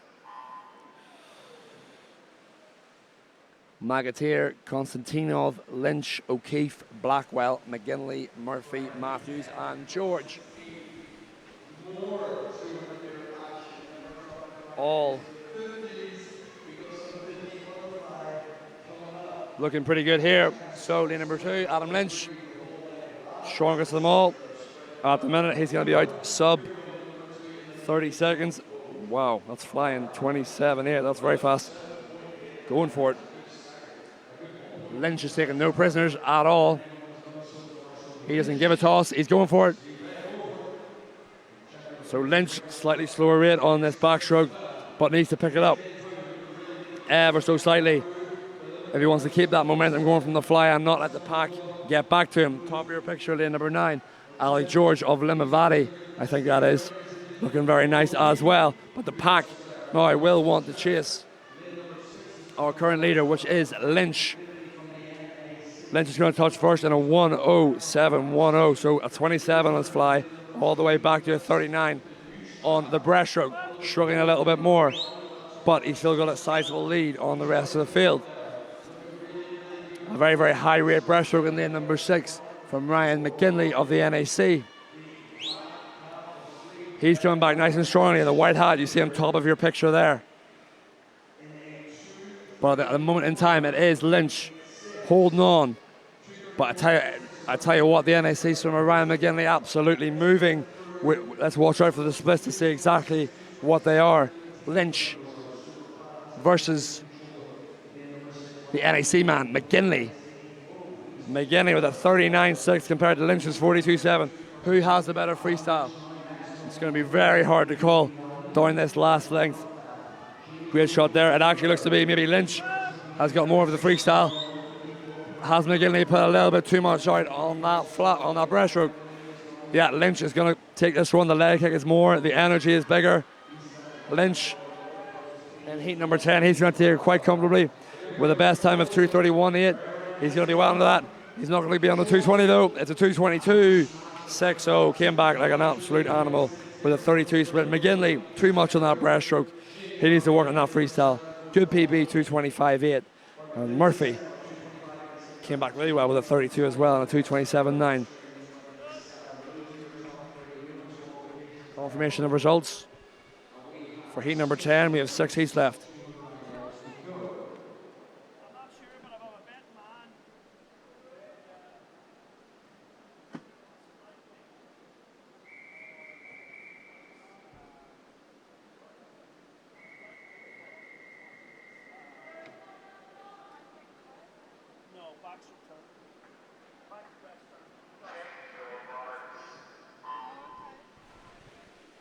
Heat number 11. Beginning now. 0, Sean Morrow. 1, Flynn. 2, Pierce Rice. 3, Shay Monaghan. No swimmer in lane 4. Lane 5, Lewis Fitzpatrick. Lane 6, Jerry Mann. Lane 7, David Killen. No swimmer in lane 8. And Robert Mullen of Temple Oak rounds out the field in 9. Early leader, lane 1, Lewis Flynn.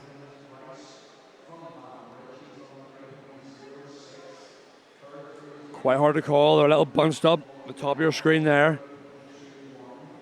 But it is Flynn. I think that's BlackRock, maybe. BLKR is the abbreviation I'm seeing on the screen, so I think that's BlackRock Club. But top of your picture, it is David Killen, looking very, very strong in the red hat on that backstroke. Backstroke definitely being his better event. He's coming through very, very well. 1:06.62 to 36.4 split, so let's keep an eye on the breaststroke to see what he's like on that. But Killen, strong lead for him. The hunt will be on. Lane number 6, Mahan of also maybe BlackRock, looking to come back strong. But I tell you what, I spotted a great breaststroke there. Banbridge, Pierce Rice is really moving in the red hat. So they're definitely on the hunt to be touching first here at 150 metres before they come in on this heat 11. Coming into the wall here and bottom your picture as well. Lane 0, Sean Morrow is having a good breaststroke. Let's hear the best split. Yeah, 43 Morrow, 43.2. He's got himself back into 4th position. David Killen is hanging on though. 42.8 for Fitzpatrick in 5. Where did he come from? That Lisbon swimmer out of absolutely nowhere. Fitzpatrick, but I like the freestyle in lane 7 of David Killen. Cool man. That's all the way into the wall. It's going to be the swimmers at the top of your screen. will take the spoils here. It's going to be Killen, hangs on. What's the time? 2:27.23 from Mahon, from Flynn. Fitzpatrick with that great breaststroke, couldn't hang on the free for a good swim.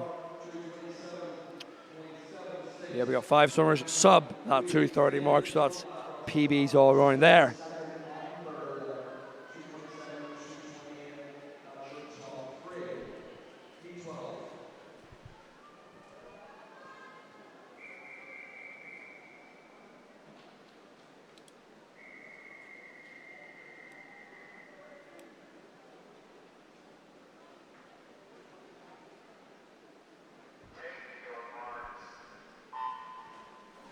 Heat number 12 of 16 in the men's 200 metres individual medley. Yalnzov 0, Povikas 1, Jordan 2, Marcus Bowen is 3, Wakamin is 4, we've seen him already in this middle session. Halakovic, we've seen him as well. Okay, Cal Kelly 6, Josh Hunt 7, Finn Nugent 8, and Rory Hanley is in 9. Early doors, Kilkenny looking good, lane 3.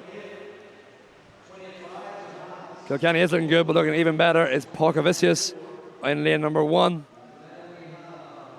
Looking really, really strong down this first 50 metres of fly. Middle of your picture there in lane number 5, it's Halakovic. He's looking, Halakesevich, sorry, that's how you pronounce that, coming in. But lane number 1, putting the hammer down, still beginning to put the hammer down really, really well. Let's check the turn to see what it's like. Right over, don't be looking over too much. It's Polkovicius, 105.76. Halakovic is 107.4. So the breaststroke, let's watch out for the fast breaststroke splits. The fast breaststroke splits are so important on this. The men's 200 metres individual medley. Lane number 1, it is Polkovicius still with a sizable lead. Right above him, storming home as well. In lane number 2 is Jordan, but then I am spotting lane number 4 is Wakamin of Lisburn, Alexis Wakamin, looking very, very fast. Coming down this third 50. So those 2 boys have taken over. First time Lewis Jordan's been in the lead. First time Alexis Wakamin has been involved. So here we go. Who's got the better freestyle now? Great split there from our leader. A 40-point he was, Lewis Jordan, on that breaststroke leg. But the Lisburn man isn't going to give up too easy either. Coming down the middle, Kilkenny are trying to charge. They're not going to have enough. It's the Lisburn man. It's Alexis Wakamin coming through really, really fast down this back end. Alexis Wakamin is a 2:28.9 at his best. He might be just on that storming back. Lane 6 though. Whoa, Kyle Kelly almost came back. He came storming through. My word, 29.9 on the back end. Kyle Kelly. Wow, Alexis Wakamin had a 34, but he hung on for a 2:26.5. And Kyle Kelly got my voice to go so high that only dogs can hear it for the first time this session. It was unbelievable, 29 point. Just last minute saw him, heat 13 coming up.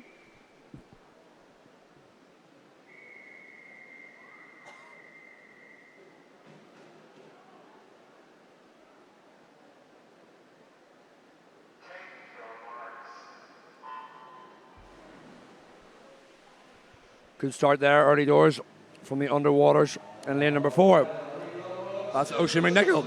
We have Lychuk, Vartier, Brennan, Hanley, McNichol, Brody, Cootley, McDowell, Flynn and Hayes. So a good mix. Lane number 2 looking strong. The man on your screen there in that blue hat, the Asgard man, Charlie Brennan. Definitely swimming like an Asgardian here. Coming into this first 55 like Thor, 28.98. That's a very fast first 50 that for Charlie Brennan. Fantastic. Great turn underwaters there. Top of your picture, lane number 7. That's Ryan McDowell, the Ards swimmer, coached by Coach Coulter in Newton Ards, County Down. So it's currently Asgard are still hanging in pretty tough. Charlie Brennan. Well, we're going to have to check out for the breaststrokes to see if there's really going to be any outliers, but actually it's been the freestyle that's kind of been determining these last few heats, to be honest. McDowell with a slightly tight turn though. He's turning in second. Charlie Brennan is in first in a 106.37. McDowell has a very strong breaststroke. I know this. Through talking to Coach Coulter. Very strong breaststroke. And you can see it. He's storming through. Nice low head position. Look at the intent with his head coming down. There's Brennan on the left in the blue hat. To the right of him is Paul Vautier of Dolphin. So the rest of the field trying to clamber back to have a shot going into this freestyle leg. McDowell seems to have taken the advantage. What's his freestyle like? We'll have to find out. McDowell, very good split. 41.33 for him. Vautier in one though, with the fastest breaststroke in the field with a 38.8. He's got right back in the mix. Is Vautier, the Dolphin man. Coach Mick McCormack watching on, I'm sure, and spurring on him, the other Dolphin swimmer, Sasha Leitcher, in zero. But McDowell holding an ever so slight advantage at this moment in time. Puts in a lot of work, a lot of hard, intense training in Newton Arts, but at the moment, I think in lane number 1, Paul Vautier looks very, very good. He's going to overhaul McDowell. McDowell needs to be careful of his shoulder as well. Right behind him in lane number 8, storming back. Yeah, that's what happened. Lane number 1, Paul Vautier. Lane number 2, first position, Paul Vautier. Lane number 8, Jimmy Flynn came right over the back of Ryan McDowell and beat him. And McDowell, 2:24.2. And 2 disqualifications there, actually, sorry. We had Sasha Leitchik and Aris Kutlu disqualified on the big screen. Just 3 heats to bring you next. Yep, 3 heats left.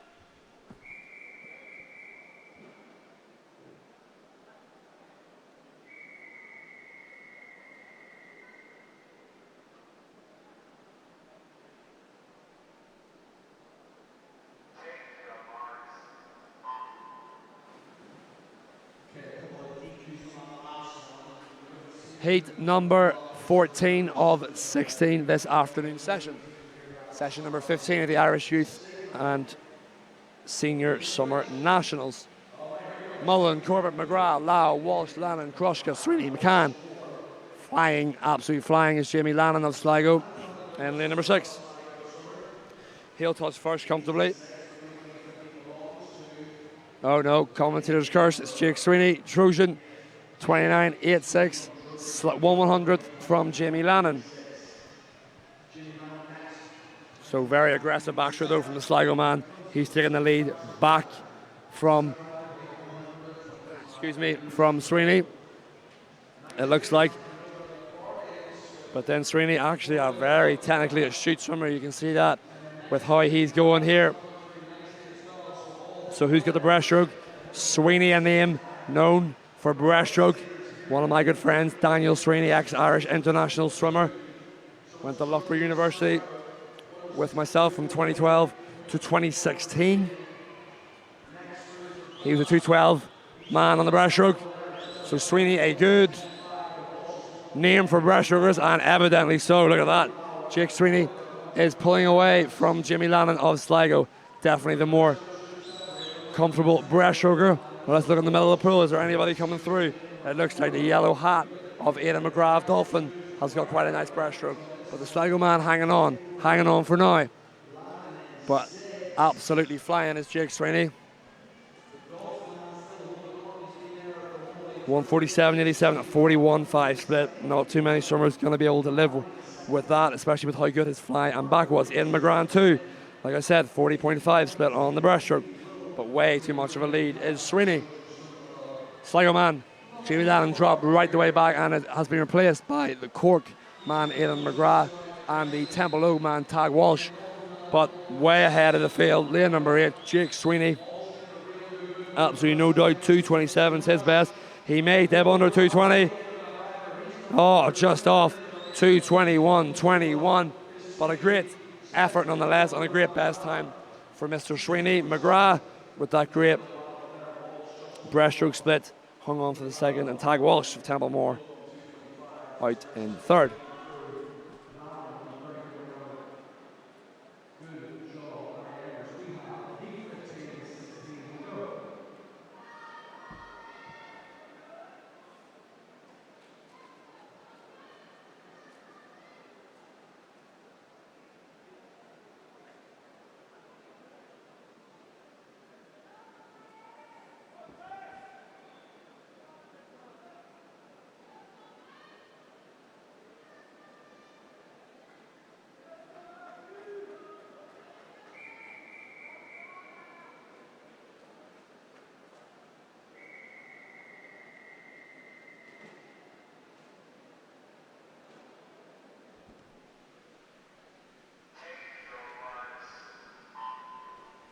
No lane number 2 in this one.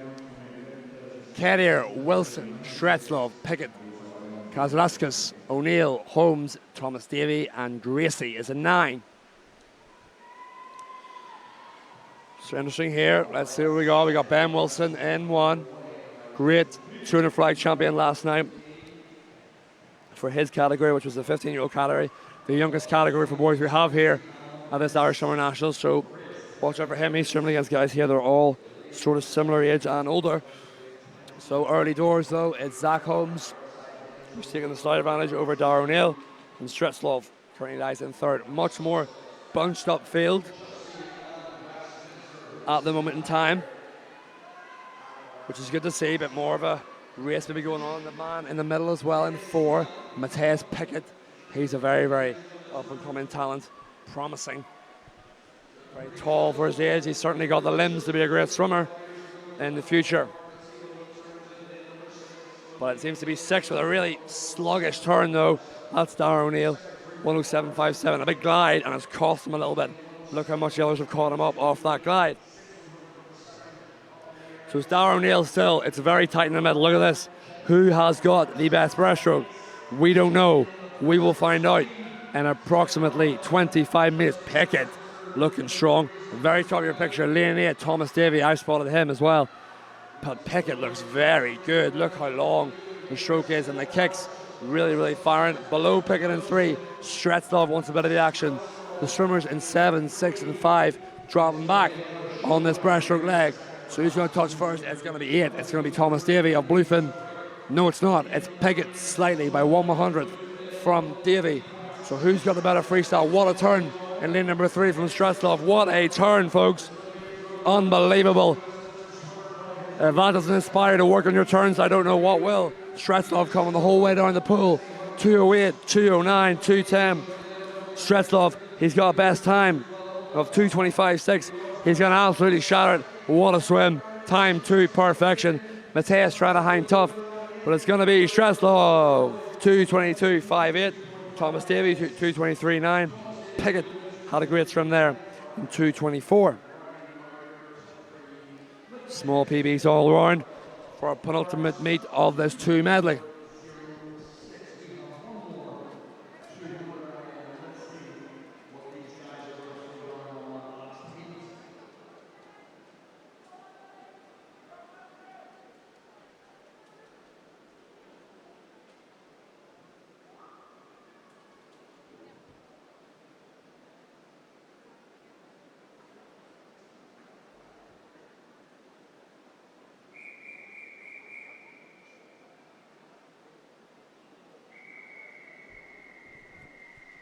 Final heat of the 200 meters individual medley now. She's flown by 16 heats.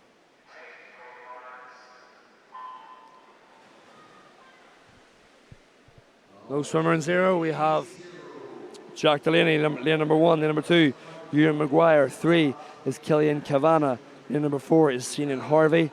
Tristan Egan is in 5. Jake Logan's beside him in 6. 7, Alex Barrett. Aaron Peng is in 8.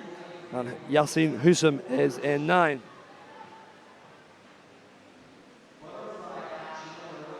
So great butterfly action going on here. Seanan Harvey, 28.84. We'll see exactly. Seanan Harvey looks very good, doesn't he?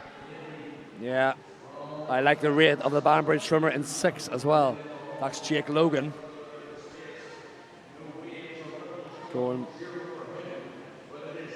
very nicely, but the man in the middle with the white cap on, it is Seanan Harvey of Mallow. Looks to be the strongest kind of swimmer at the minute. He's coming through. Yep, 104.54. Sizable lead. Let's see what his breaststroke's like. His backstroke's good. His fly is good. Let's see what the breaststroke's like. Coming through, it looks to be pretty sound from where I'm standing up here. So the breaststroke, really important part. Let's see I tell you who's storming breaststroke. That Banbridge swimmer, red cap. Can you spot him? Lane number 6, Jake Logan. Really, really coming quick. Very, very hard to call. Coming in this breaststroke, bottom of your picture as well. Lanes 2 and 1. That is Maguire and Kavanagh.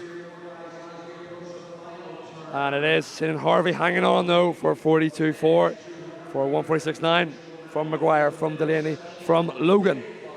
So it's all going to be about the freestyle in this, the last 200 meter individual medley. Heat number 16, right in the middle.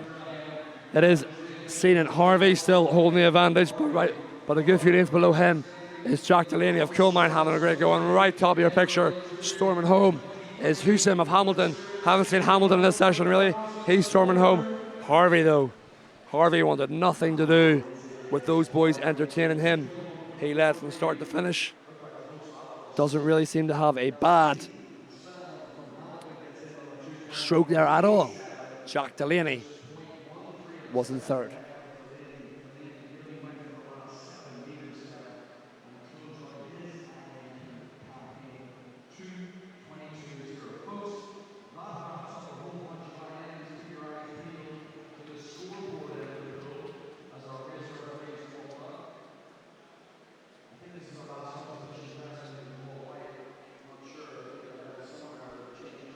All right, there we go. 200 medley in the books. We're going to move on to a DQ there, sorry, for Alex Barrett as well. He came fourth position, unfortunate for him. So we have the women's 50 fly, just 3 heats here to bring you. Just the 3 heats. And then we had majority of heats this morning. And then we're going to bring you 3 heats of the men. And then we have 6 800 freestyles to look forward to after that. And that is for the women.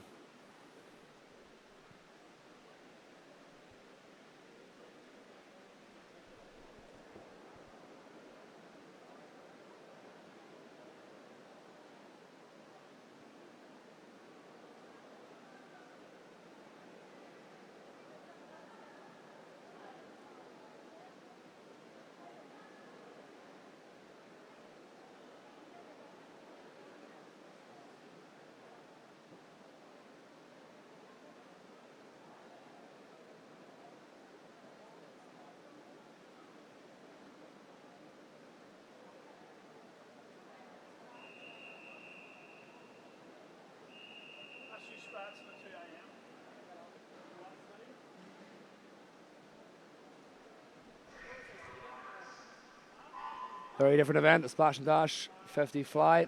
Beth Dougherty is in 3, Grizzly Martin 4, Rachel Barry is in 5. So very quick, all these swimmers, 32.8s.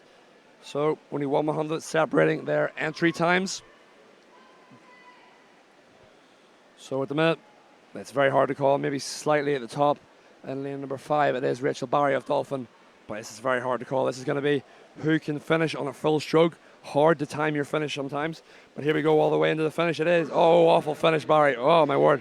She's still got a touch, Rachel Barry, but that 32.8 would have been a 32 low.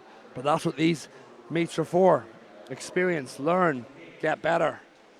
Every single time, get better. She sort of went to glide and then went to take another stroke and just didn't. But she still got a touch. So just shows you a lot left in the tank for her. Second of 3 heats just this morning, and this is a pretty much full heat. Walsh, McCusker, Hughes, McCabe, Farrell, Tesliak, Bollard, Scott, Ibarez, and Solan. Middle of the pool. And at the minute, very different event. You want to limit the breathing. You don't want to breathe too much. The more you breathe, the more you're going to go up and down. If you can keep the breath in, you're going to go faster. But you got to practice it. All the top girls in this event will be not breathing the whole way. Top of your picture, lane 8, Ibarez. She looks really strong if she can time the finish. That's the question. She's coming in. I think she's going to get it. Maybe lane 9. No, it is Solan. Sorry, it's Ibarez, 31.67. Solan, 31.88. Scott snuck in for 32.42. So only the 2 31s in the field there. And we're going to have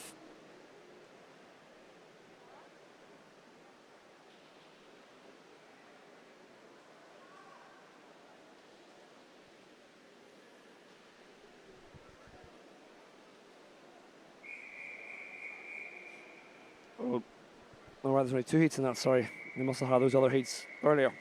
We're on to the men's. Change of event.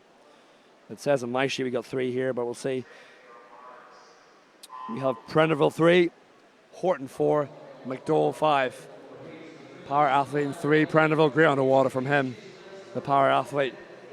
But at the minute, right in the middle, lane number 4, Lisburn, Luke Horton is going head to head with McDowell.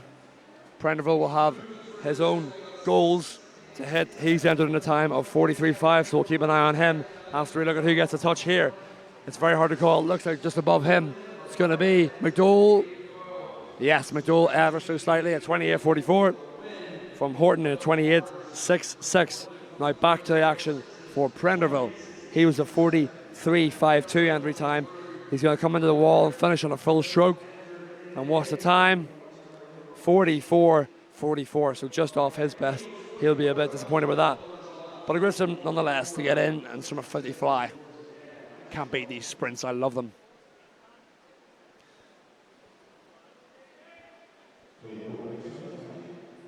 Surely nobody thinks that the 400 freestyles and the 800 freestyles are more exciting than the 50s.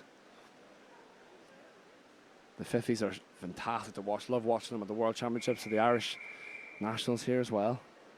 So hard to call and so down to the start, especially at the top level. So down to the start.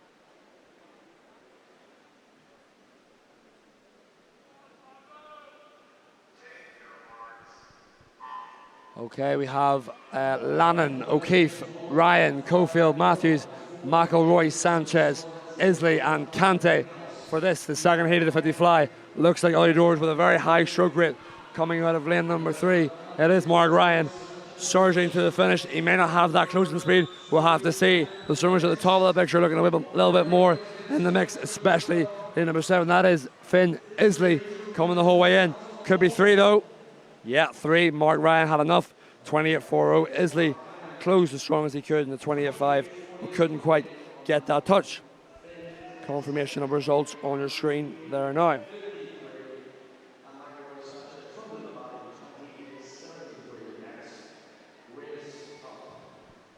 Yep, heat 3. So this is the last male heat of the Irish Summer Nationals in session 14. If you've been with us all week, thank you very much. It's been my pleasure to commentate on all the races. Pocavicius in 0, Wilmot, McNeil, Longmore, Agbaje, Hunt, Gallen, Collins and Bowie. So Agbaje, we've seen him twice in this middle session. He's got a great turn of speed, but he might not be able to hang with these guys. Above them in lane 7, it is Mark Gallen of Sunday's Well. Looks to be the faster swimmer at the minute. Lane number 2, Mikey Wilmot, going very, very quick, but it is lane number 7 coming into the wall. Yes, just like we thought. Mark Gallen, 27.43. Jude Collins, 27.8. Wilmot, 27.9. Agbaje, maybe a wee bit of fatigue setting in for him, and he's in on a 28.3.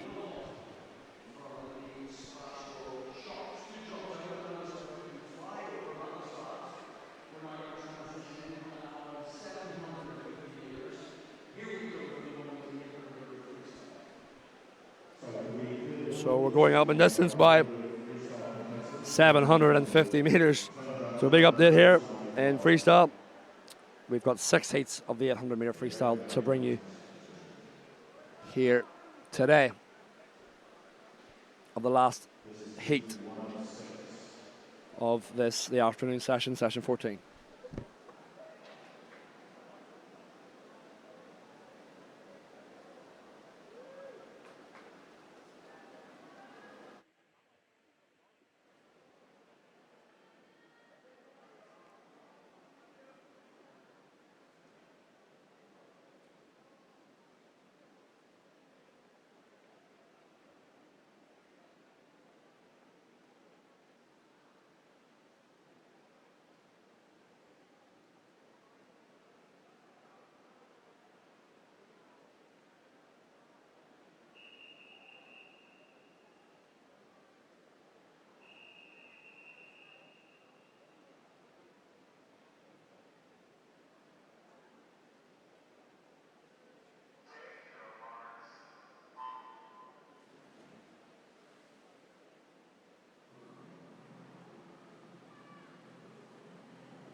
And this is the first heat of that 800 meter freestyle.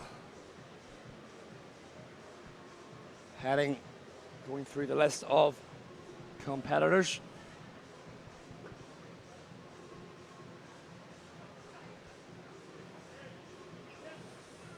If I can get my notes on the right page, that'll be handy. We have Emer Duddy in 0, Romy Hegarty in 1, Katie O'Connor in 2, Flora Lambert 3, Emma Glennon is 4, Becca Laffin is 5, Yvette Carty is 6, Aoife Heaven is 7, Clara McCaughern is 8, and Jeannie Reid is 9.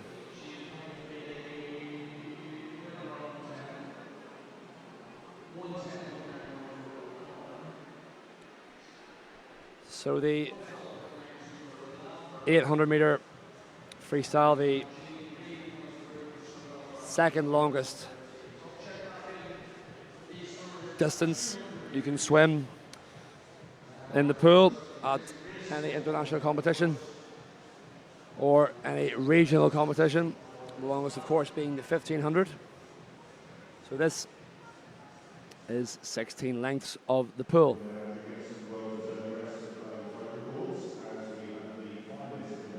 So expect there to be a lot of back and forths between this one and little personal battles coming up for the 800 freestyles. And your early pace setter, if you will, is Katie O'Connor. Looking very comfortably early doors coming up to this, the first 200.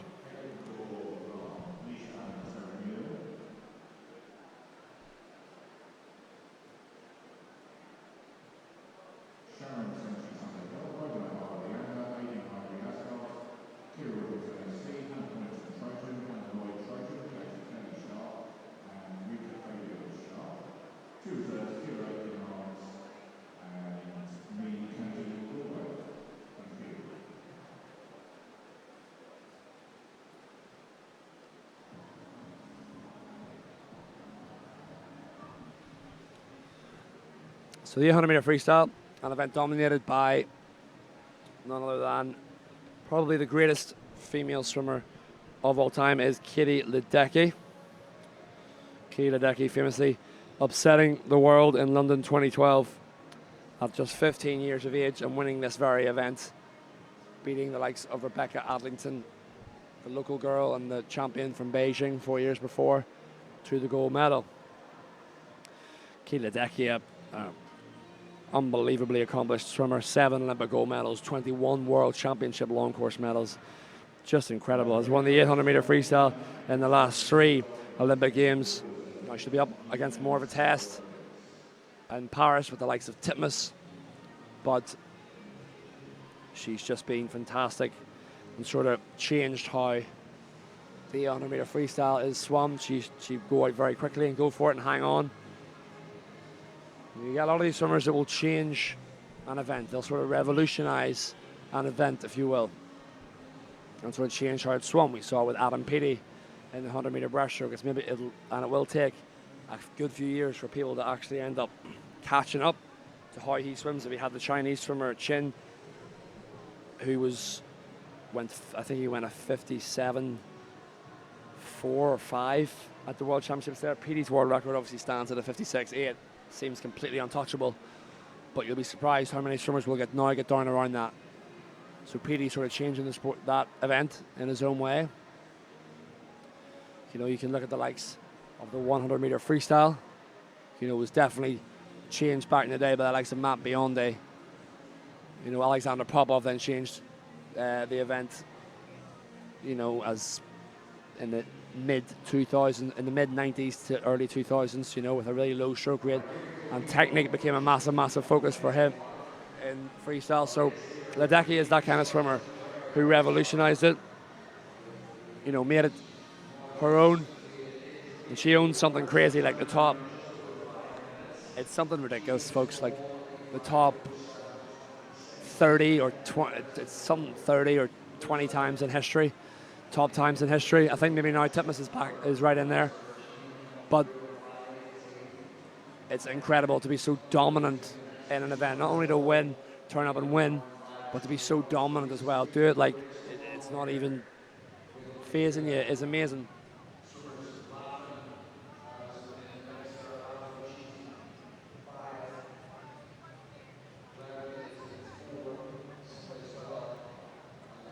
So sizable lead now. Lane 2 still. Katie O'Connor, 5:45. She's some amount clear now of the rest of the field.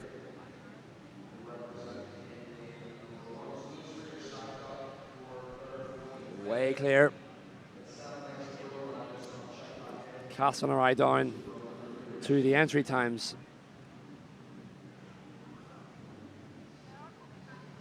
Katie O'Connor has entered in 11:02, so sub 11. Obviously the goal there, she should smash that. The pace she's going unless she literally stops moving, which I doubt. She'll train for this event. And the others are all looking for personal best times and trying to bring that right down at the end of a season. You want personal best times, you want to have something to show for the season, you know, and not all these swimmers will have a lot to show for the season. Some of them have came here and not swam well, and that's tough. That's very, very tough. Swimming's a cruel sport as well. We're always very positive. Well, I like to think I'm positive about swimming, but it's also very, very tough.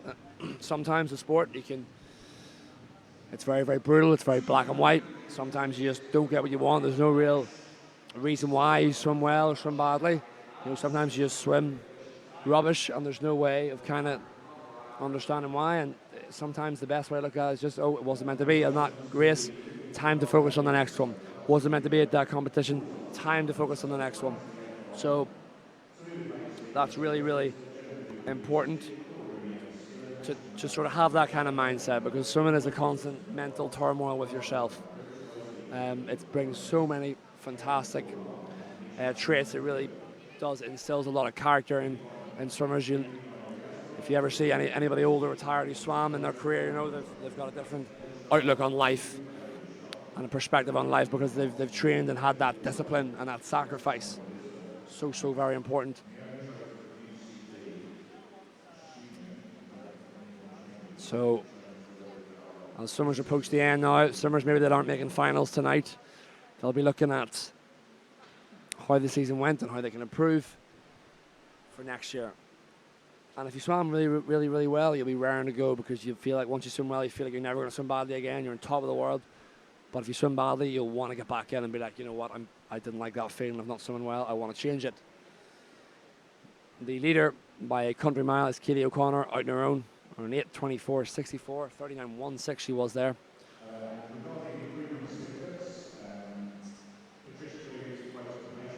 The rest trying to follow is lane number 3, Flora Lambert of Wexford. And then Becca Laughlin in lane number 5. Coming up to the last 100 metres, you'll hear the bell. That bell's just to signal to swimmers that you see that the official ringing the bell. That's to signal swimmers that you've got 100 metres left, so they don't forget. So coming down now, it will be very, very comfortably Katie O'Connor taking the win in this one.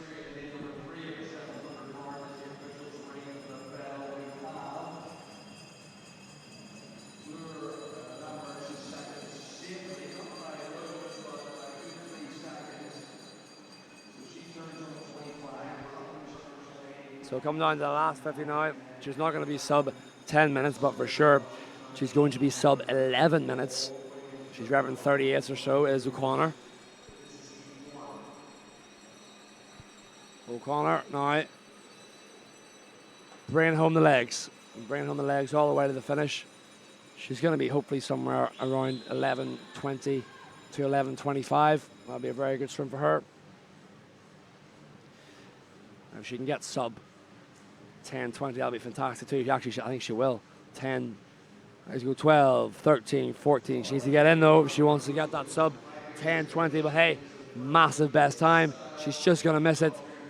10:20.56. She's knocking 43 seconds off her best time. That's a phenomenally good swim for Katie O'Connor to start out the first heat of the women's 800-meter freestyle. And then coming up, a little battle here for the second position. Flora Lambert looks to be getting a touch here. It's close. Lambert ever so slightly from Hegarty. 10:44 and 10:45, and then Laughlin in a 10:48, and then another sub 11 to Lennon in a 10:51. And we have a few swimmers. They'll be just outside breaking that 11-minute mark, but still good experience, even if you don't swim a best time in this race. Good experience.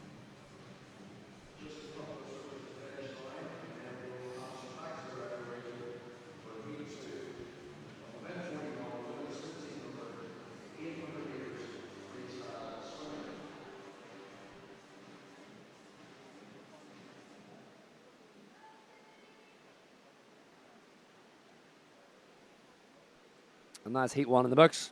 O'Connor, 10:20.56. Good PB for her.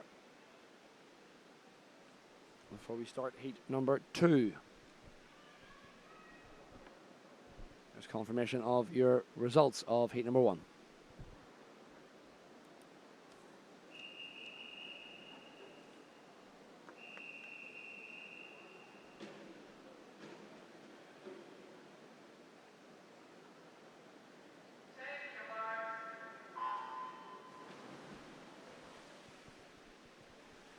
Heat number 2, we've got an absentee in the number 6. The DNS, which stands for did not swim. And we have 9 swimmers then. We have Katie Manning in lane 0, Alicia Kelly in 1, Sophie Nolan is in 2, Julia Warchell is in 3, Sinead McQuillan 4, Tilly Shirt 5, empty lane 6, Emily Dorr is in 7, Aoife Scott 8, and Mia Grills is in 9. So give it about 150 to 200 meters, the field will settle. And then it's all about cat and mouse, seeing, what different tactics come into play. Who's going to be lead? Is somebody going to come out very quickly and hang on, or is there going to be someone who sits back and waits to go? We'll for sure find out very soon. But a long event and a very tough event as well.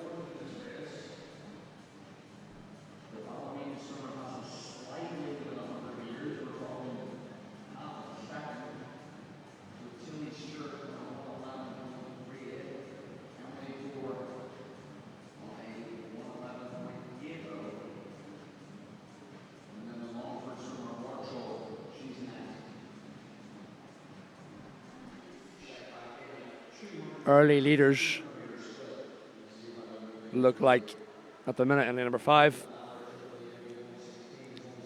is Tilly Shirt, and then the Terrier swimmer Sophie Nolan in 2 has got a little bit of a battle going on with Julia Warchell of Longford.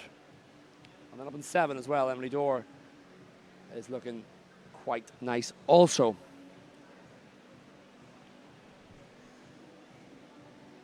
So plenty of different ways to break down this race. You can break it down into 2 400 meters. You can break it down into 8 100s. Sometimes people like to look at it as the first 100, the middle 600, and then the last 100. And some people like to look at it as 1650s. Whatever way you break it down and make it seem a little bit easier to kind of process how you're going to pace it. If you just dive in and say, oh, I'm going to pace an 800, it can seem a bit overwhelming. You're like, well, how do I pace an 800? Whereas if you say, well, I'm going to break it down into 8 100s, and the first 100 is going to be a little bit, is going to naturally be faster because of the dive and the adrenaline. The second 100 will be a little bit slower, and then the third 100 a little bit slower again. And you need to, and then maybe you think, okay, from hundreds 3 all the way through to 7, they're going to be all similar pace, similar-ish pace. I'm not going to drop off. I'm going to hold a pace I know I can hold, and then the last 100 is max. So when you break it down into that kind of like, different kind of mental trying to think of the word, little mental calculation in your head. I can sometimes make it a little bit less daunting, would be the right word. If you ever try and do some work, you know, and you think, oh, I've got so many pages to write. I've got 50 pages to write, and you break it down into 10 lots of 5 pages, and you go, oh, maybe 10 lots of 5 pages isn't so bad. So swimming's kind of similar, especially on this distance event. That's a really bad analogy, by the way, but you kind of get the gist. You know, swimming's kind of similar, but you know, you have to make it your own. Have to make it your own. Swimming's very, very individual. You're literally on your own. When you race these races, you can't see anyone really. You can't breathe. Your sense of hearing's gone. So you lose a lot of your senses when you swim. It's very hard. So if you can sort of simplify things, it makes it a hell of a lot easier. So lane number 5, Tilly Shirt, still in front. A little battle going on. Above her, but second position still, is Nolan in 4:32.4. And then that wee battle going on for third and fourth. Pretty much can't split them is Emily Dorr and Aoife Scott.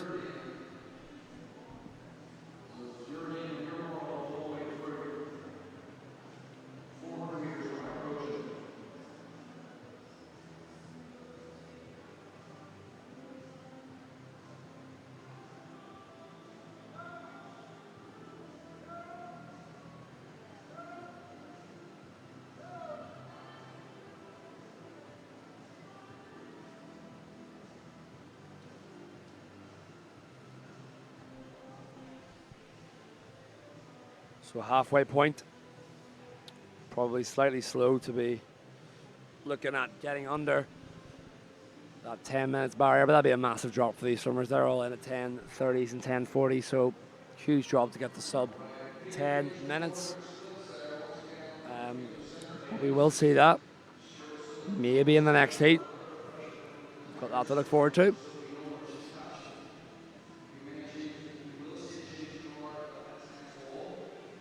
Just talking about distance swimming here, we had Daniel Whiffen in the final of the men's 1500 there at the World Championships. We had it on the big screen here at the National Aquatic Centre, and everyone watched it and cheered him on.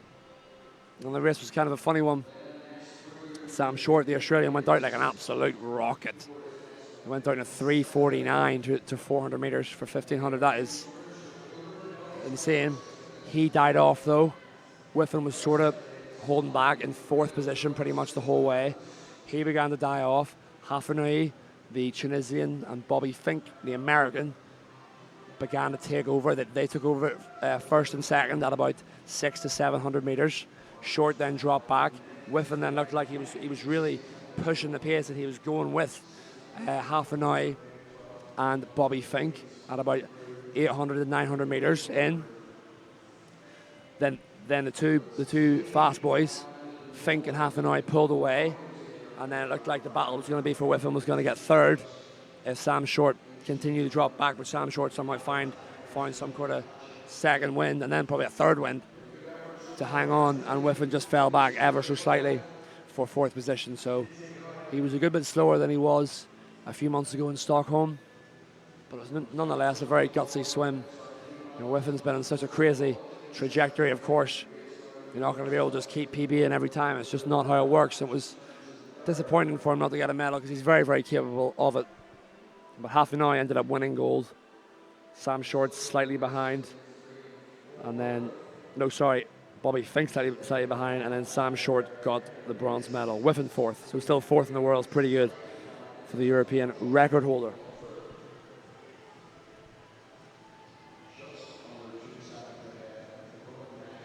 But if you'd asked him which one he'd prefer to win, the World Championships in 2023 or the Olympic Games in 2024, I don't even need to say what he'd prefer. So, Sophie Nolan of Terranure has taken the lead now. She's repping about a second faster than the swimmer in lane number 5, that is Tilly Shirt. So they've got about 175 metres to go in this, the second heat. of the women's 800-meter freestyle.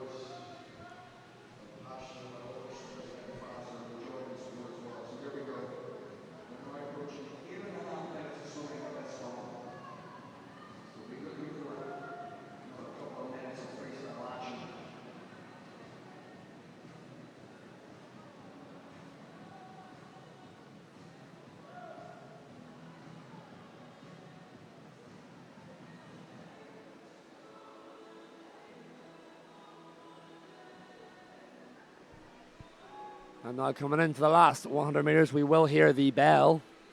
That lovely sound these swimmers want to hear.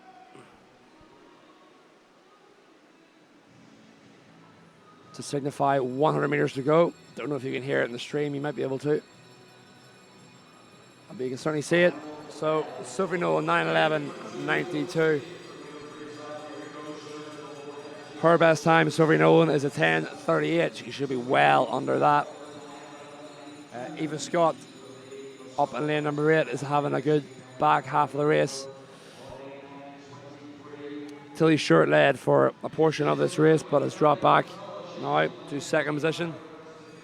And this is now a pretty set first, second and third in the women's 800 freestyle.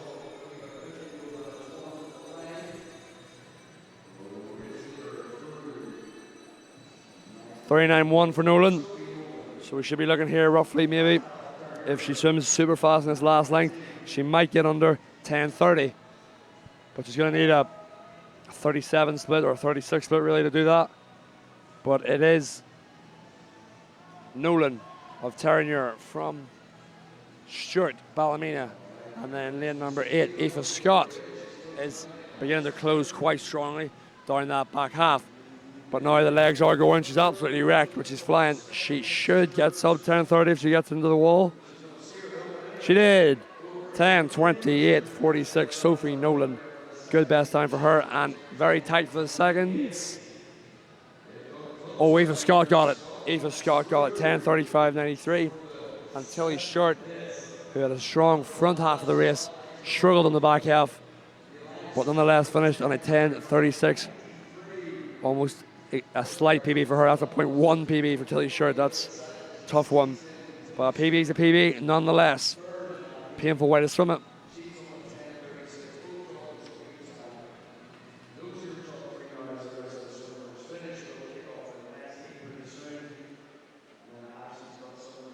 The two outside swimmers finishing up.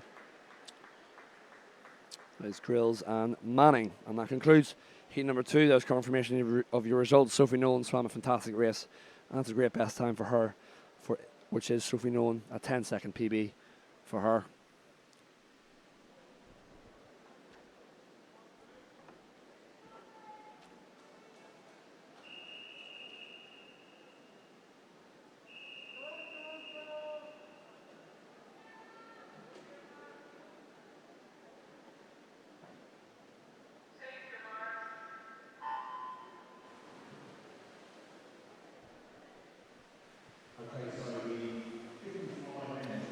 Heat number 3 of the women's 800-meter freestyle. I'm going very quickly through the list of names. We have Sarah Coughlin in 0, Georgia McBride 1, Kiva Walsh 2, Sophie Jess 3, Amy Russell 4, Kiva Smith in 5, Fiona Keefe is in 6, Molly Dunn 7, Maya O'Loughlin Brophy is in 8, and Grace Lynch is in lane number 9. Same again, we'll see how the field settles up. Lane number 9 having a quite storming first 50. That's Grace Lynch of Sunday as well.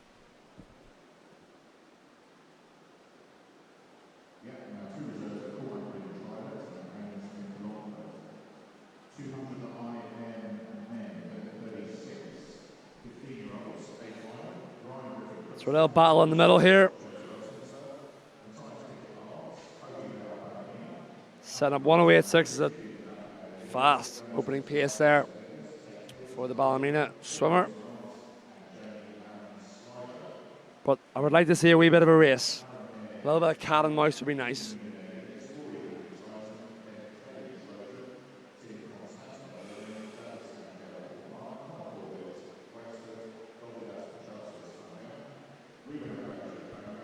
So, looks to be tight enough, really, at this moment in time, coming into 150 metres. And it is Kiva Smith, Tala, Sophie Jess, Banger, Amy Russell, Ballymena at the moment.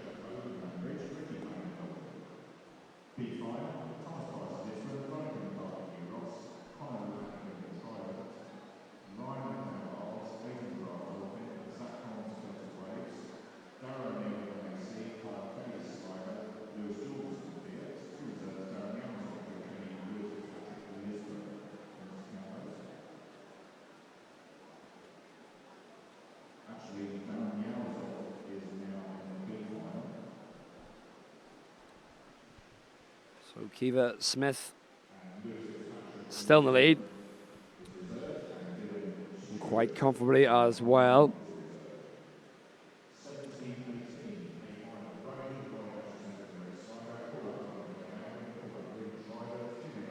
And Sophie Jess as well. So the two of them in the front have sort of bridged the gap between the swimmer in lane number 4.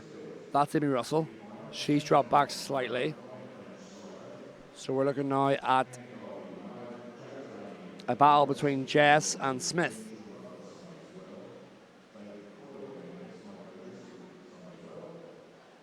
So an interesting sort of concept. All these young swimmers will be pretty much swimming every event. They'll not really be focusing on one single event. They'll swim a lot of different events, and a lot of coaches will make sure that they do this, the 100 free, the distance events, to build that mental resilience. I spoke about it quite similar for the 400 individual medley, a very tough event. So, and this builds great aerobic fitness.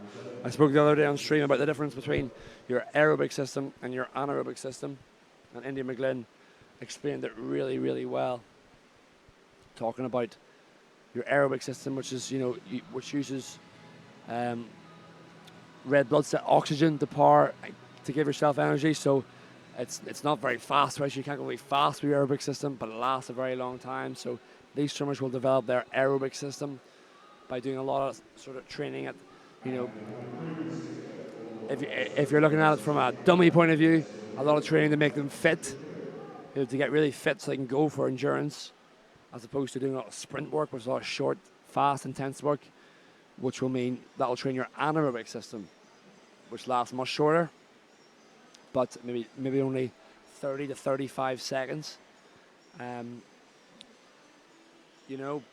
Whereas your aerobic system can last anywhere from, depending on how fit you are, 20 to 30 minutes, really. So that's kind of the idea. You train your aerobic system for this event. A sprinter, like we'll see later in the 50 fly finals, that's all anaerobic. That's all just power, short. So a lot of these swimmers will build an aerobic base. Their coaches will want them to have what's called an aerobic base. And that's basically your baseline fitness level, and you build that, and it never really leaves you as you get older. You'll have that sort of level of fitness that you'll kind of always be able to return to, like a bit like building muscle. If you build a lot of muscle and you get very strong and visibly strong, and develop a lot of power, if you lose that muscle, if you stop lifting weights, you'll still get it back very quickly. So it's very, very hard to gain muscle, very, very hard to gain fitness, but it's not so hard to keep it. So that's when they say a swimmer who comes into swimming very, very late, let's say if they haven't gone through, swimming from a very young age, from the likes of 8 years old, 9 years old, and doing that kind of repetitive, freestyle work, ingraining technique, getting that aerobic base. It's very hard to get that aerobic base when you start at 15, 16. That's why you see a lot of swimmers that if they start later, they'll focus on sprint events as opposed to distance events. Okay, so once you have that aerobic base, you won't lose it. All right, it'll stay there. It may be dormant, but you'll always be able to get it back. So swimming these races for these swimmers, these 15, 16, 17-year-olds, building that aerobic base is very, very important. I hope that made sense. So it is the banger swimmer, Sophie Jess, at this moment in time, with a sizable lead, and it's broken the field as she comes up to 250-meter mark to go.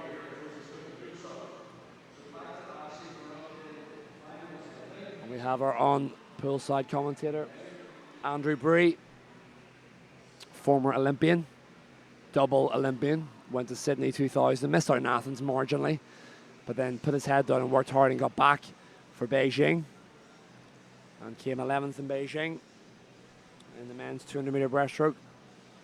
A real close friend of mine and a fantastic poolside commentator. All the athletes, coaches, officials here get to enjoy his commentary live on the arena. He walks up and down poolside, bringing great energy to the deck and shows his knowledge of swimming as well. And when he lifts that energy with his voice and how he says things, that really lifts the energy in the place as well. So great that Swim Ireland can provide that on deck. Entertainment almost is what it is for the people in the arena, and then Swim Ireland also through HBV Studios providing the stream commentary for everybody at home watching it on your TV, tablet or phone. So really, really up in sort of the professionalism within these competitions. There will be the European Under-23 Championships in only a couple of weeks' time now. It's came around so fast, where we'll see a lot of Irish swimmers competing at that. It's great to have that in Dublin. 2003 was the last time there was a proper swimming event in Dublin. For what this was built for, this centre was actually built for in 2003, the National Aquatic Centre for the European Short Course Championships, which were set in Dublin, where Andrew Bree, I was just speaking about, you can see him there. He won the silver medal in the 200-meter breaststroke, and he was 7th with 1 length to go. 7th, and he ended up winning silver. You can see him there, top of your picture under the Swim Ireland logo with the pink shorts on. Don't know who picked them for him, but he rocking them anyway. But back to the action. Here we go. You can hear the bells going. You can hear the energy in the place lifting for this coming up to the last 50 of the 800-meter freestyle. It is Sophie Jess coming. She's got an entry time of 10:18. She's going to try and get below that 10-minute mark. She might just do it, but she needs to really pick up the pace. That 37.13 split has to change into a 35 split. So can she do it? Maybe not. Slightly over, I would think. Second position at this moment in time, Kiva Smith.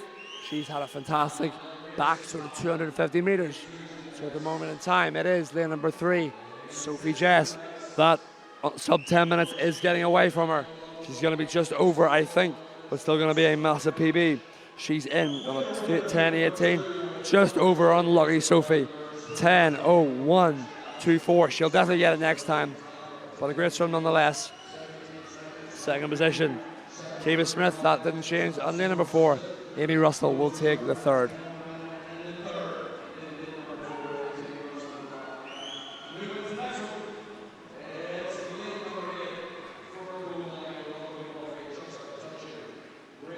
So the rest of the swimmers finishing up for a heat number 3 here of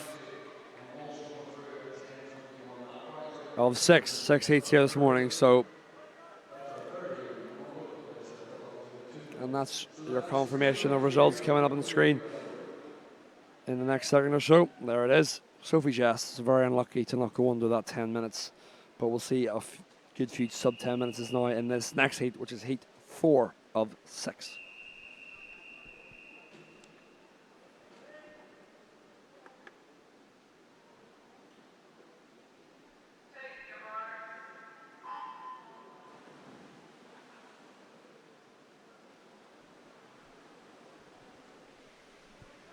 No lane number 9 here in the women's 800-meter freestyle. Heat number 4, we have Dara O'Connor going in lane number 0. Lauren McGrath, lane number 1. Aoife Ferrick, lane number 2. Eva Nolan was 3. Hannah Malloy 4. Sophia O'Neill 5. Amelia Ryan 6. Anna McKernan is in 7. And Lara King of Swim Belfast is in 8. So we have 2 swimmers in the middle of the field here already being sub 10 minutes. And sub by sub, I mean just 0.3 or 0.5 under Malloy and O'Neill. So they'll want to really push that down now towards an even faster time. So top of your picture, actually in the pink hat, she'll come into shot, in purple hat, sorry, in a wee moment is the number 8. That is Lara King of Swim Belfast. She looks to be maybe leading here at the first 100 metre mark.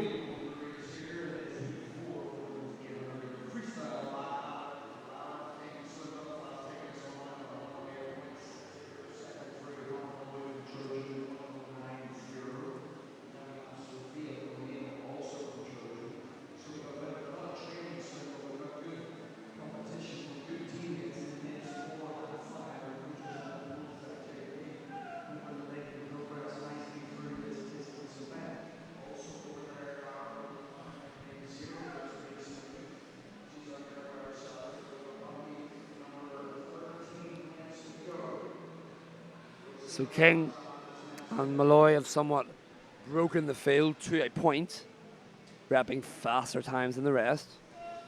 So just sort of getting through now to this, the first 200 metres of the 800 metre freestyle. And coming in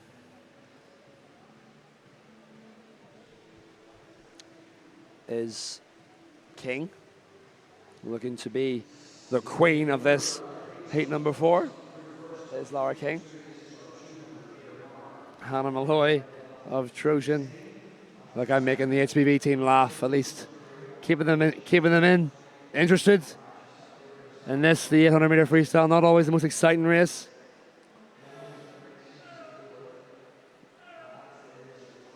We're talking about Katie Ledecky. She swam for a long time at Stanford, University of Stanford in the States. She's an American herself. And I remember hearing a couple of stories from some swimmers in America.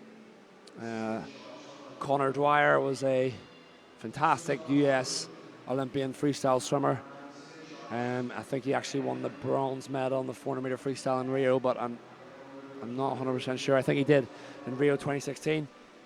And there was a point in time where himself and Ryan Lochte, the famous Ryan Lochte, multiple Olympic gold medalist, probably the second greatest swimmer of all time behind Michael Phelps, they train at Florida Gators out in Gainesville, Florida, under the Florida Gators college program. Lochte, of course, the world record holder in the 200 meters individual medley at a 1:54.00. But they spoke about how Katie Ledecky, who holds the world record in this event, I have to check exactly what it is. They spoke about how Ledecky would come and train with them. So she'd come, and do a stint in Florida for a bit of sun, and something to sort of switch up the stimulus. And she would come and train with them, and do long course sets with them and things like that. Sorry, I'm just looking up the 800. It is Ledecky. It's 8:04.79. That is so fast. My word. That's from the Olympic Games in Rio in 2016. Yeah. So coming up to that exact Rio Olympics, Dwyer and Lochte spoke about how she used to actually beat them in training. Like, she used to literally race, like train almost at a race pace in training.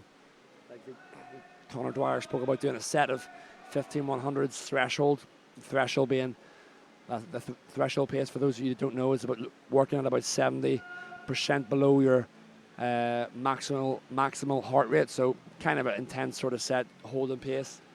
Threshold sets would tend to make you a lot fitter. And she was beating a lot of the boys. So she was an absolute animal who, really, really freak of nature in those distance events. And he actually talked about how a lot of the boys actually ended up just getting out because they didn't want to, their egos didn't like being beaten by a girl. So they ended up getting out. In fairness, I'd probably do the same. I'd get out. But yeah, it just shows you the levels of some girl swimmers are fantastic. Some women in the pool. They push on the men.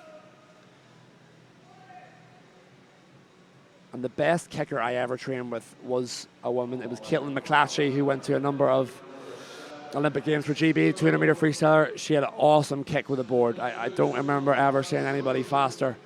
It was absolutely astounding. I don't remember seeing any guys that could beat her.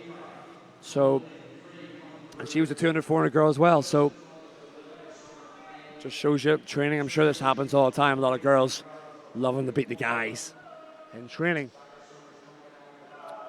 So back to the water here, heat number 4, coming up to, I think this is the 500 meter mark. Yeah, it is. It's Lara King extending her lead in the 6:05.81. Way ahead of Malloy now, repping almost 2 seconds faster than her per 50.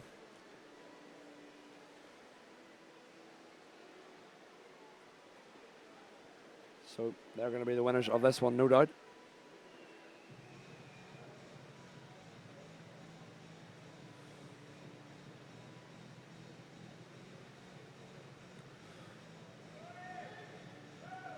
We're talking about records. The Irish record holder in this event, the women's 800 meter freestyle, is Gráinne Murphy. That was set all the way back at the European Championships in 2010. A lot of these swimmers not even born in 2010. Not to make you feel old, Gráinne, if you're listening.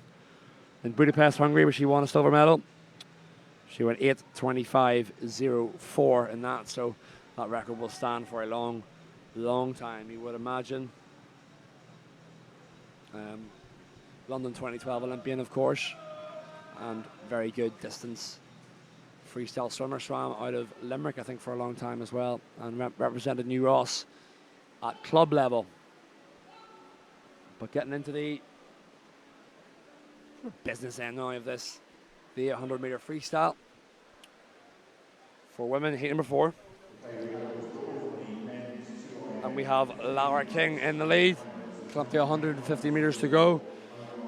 So she'll want to really think now about picking it up. She'll know exactly where she is in the field. And she'll have the board there. Let's actually have a wee look. See if she takes a sneaky look at the board. Oh, an ever so slight one. So she looked up slightly to make sure she had 3 lengths to go. Those boards change every single 2 lengths to signify how many lengths the swimmers have left. So she's coming down here now, miles clear of the field. She will hear that bell at 100 meters to go, and that will signify the last 100, and that's when she needs to put those afterburners on. At the minute, way back in second and third position, it is Malloy in lane number 4 and Nolan in lane number 3. So here's the bell. She's going to turn the 2:34.98 is Lara King. Lara King never being sub 10 minutes. I'll tell you what though, she's going to do it now. No doubt about that. Lara King storming home in the purple hat. There's absolutely no doubt in anybody's head that the Swim Belfast singer, I'm sure she can sing, the Swim Belfast swimmer is going to do that without a shadow of a doubt. She'll be sub 10 minutes. The question is, by how much? We haven't had a sub 10 minute swimmer yet, and we're going to see one now. King in a 9:12.24. Looking really strong during this last little bit. And she's absolutely flying. The leg kick is brought in. Good battle between second and third there, between Eva Nolan and Hannah Malloy. Only 0.4 of a second separating them. We'll come back to them in a wee moment. But at this moment in time, Lara King, the clear winner. How far under that 10 minutes is she going to be? The Swim Belfast swimmer. I'm scanning around to try and find the coach, see his reaction all the way into the wall. 9:47.01, back in a 34.77. She puts her head back in happiness and relief to be in it. Great battle for the swim finish here. Just Eva Nolan in 10 minutes 24 by 1/100th of a second. Hannah Malloy, 10 minutes dead. The two of them just missed going under that 10-minute barrier. That's really heartbreaking for them. They've already done it before though, so no real problems there. Sorry, Ava Nolan hasn't, so she's just got a 1 second PB on that for her. Confirmation of results. Heat number 4 of 6. So we have 2 heats to go. Heat 5 is coming up next. Decent dropping time down now to the 9:38s.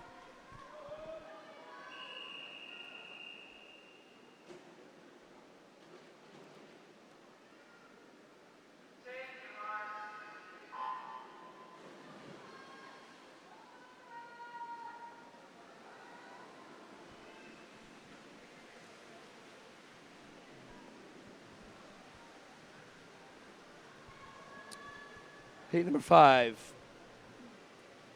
Heat number 0, we have Kiva Joyle of Aer Lingus, 17-year-old.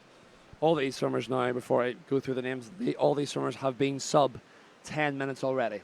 So not so much of a barrier to break. They'll not be thinking about being sub 10 minutes because they know they will be. So let's see if we can get all 10 swimmers at sub 10 minutes. That'd be fantastic. It really would. So lane number 0, Kiva Doyle of Aer Lingus, the 17-year-old. Sligo swimmer Clara Doherty is in 1, Eva Hand 2. Nessa Godden is in 3. Hazel Bentley is in 4. Eva Rock of New Ross, is the 15-year-old, is in 5. Beside her is Amy Dawson, the Lisburn swimmer. Sayalova is in 7. The Czech swimmer, the 24-year-old. Svobdova, the 17-year-old of Trojan, is in 8. And Holly Robson of Lisburn is in 9.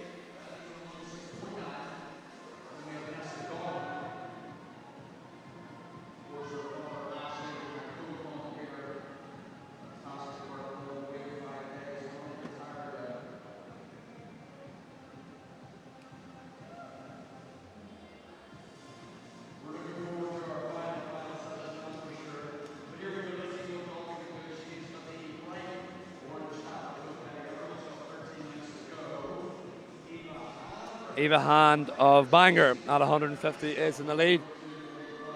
Ever so slightly. Daughter of Coach James Hand at Bangor Swim Club, one of my old clubs. I swam under Paul Dennis. One of the fantastic Irish swim coach, freestyle coach. One of the best in the country at the time. But the New Ross swimmer going a little bit better here, maybe in 4. Sorry, in 3. We'll see who touches. Still could be Hand though. No, it's Rock. Eva, Rock. So Eva versus Eva. Rock versus Hand at the moment. And then the 2 swimmers in the middle in 4 and 3 of them two. Sandwiched in between them. And then number 4, Hazel Bentley. And then Nessa Godden, younger sister of Maria Godden. That supreme 200-meter backstroke swimmer who'll be going to the European Under-23 Championships, of course, taking place here at the National Aquatic Centre in Dublin. So try and get down for that if you can. That's going to be a great meet. All the best swimmers will be at that.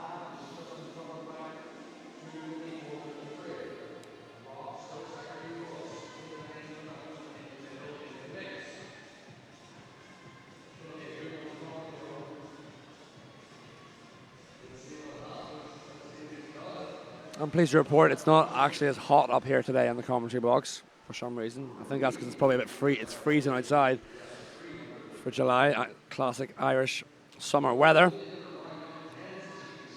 Makes it a bit easier for us up here in the commentary box, especially when you get excited calling all this swimming. So day 5 now, doing 800 free on day 5, very, very tough. And especially now, session 14 of 15, that's a hell of a lot of sessions. All right, that's a lot of time, a lot of meters swum. So just to provide, that's my voice gone again. Just to provide you with a wee bit of context to how much these swimmers do. So a lot of these swimmers, not only do they race, whatever their distance is, they have to do warm-ups, they have to do swim downs. All right, so it's the meters really, really add up if you're doing, you know, a lot of different events. Let's say some of these swimmers, let's take their weekly average in kilometers might be, I don't know, 40,000 meters, let's say, right? That's quite a lot. 40,000 meters over the course of the week. That's what they average, right? In 5 days here, if you work it out, let's say they have a warm-up. For the first event, they do the warm-up. It's 1,500 meters. There's 1,500. Then let's say they do a race, that's 200. Or let's say they do a 400. So that's up to almost 2K. They do a swim down over 1,000 meters, that's 3K. Then maybe they're doing another swim that day. Then, you know, maybe they're doing another 1,500 warm-up. We're up to 4.5K. 400 final, 5K. Swim down 6K. So they've done 6K in the day, and that's only including 2 races. So if you add that up over, you know, let's say if you add on a little bit more, if you're doing maybe more than one event in the session, let's add on maybe 2K for that, maybe roughly, depending on what the event is. You know, you're getting up to 8K a day, sometimes even more. Sometimes swimmers will do 8, 10K a day at competition. And on top of that, they're racing and putting up out of a lot of nervous energy and emotional stress by worrying about swimming fast, swimming slow. So over the course of those 5 days, you know, 8K a day, you know, that's a hell of a lot of swimming. You know, that's 40K just in 5 days. So plus all the racing. So it's like a really, really, really hard training week. It's a lot of meters. So that's why it's so important, so important, especially in the early few days, to manage your recovery. Make sure that you're swimming down. Make sure that when you get out of your race, you're getting some food, you're getting some water, you know, maybe some electrolytes in. You're getting into that swim down pool and you're swimming up and down nice and easy until you feel good. You get out, maybe you have a little stretch, you put your tracksuit on, and you go home to the hotel, or if you're fortunate enough to live close by, you'll go home. You have a good lunch, you maybe have a sleep, you maybe have an ice bath, and you're back again to do it all again. So there's so many things to think about outside of what we see here. So many different aspects of the sport, how to get better. At the top level, all the athletes do it without even thinking. So to be getting best times on day 5 of this meet, very, very hard. But they're doing fantastic. I'm way in front now from the rest of the field. And in number 5, Ava Rock has broken Eva Hand for the time being. And she's going to touch a good bit ahead here with 200 meters to go. At the 600 meter mark at a 7:07.16. Eva Hand, 7:10.70.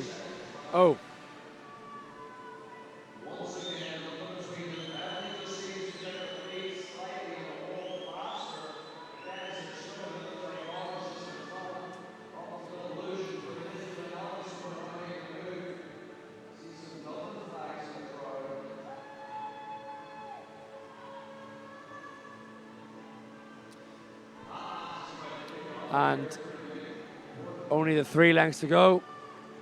Now for Ava Rock. And then Eva Hand, 7:46. And then a little bit of a battle going on for third between Nessa Godden, the younger Godden's sister, and Hazel Bentley. Ashley Godden actually is our announcer on pool deck there.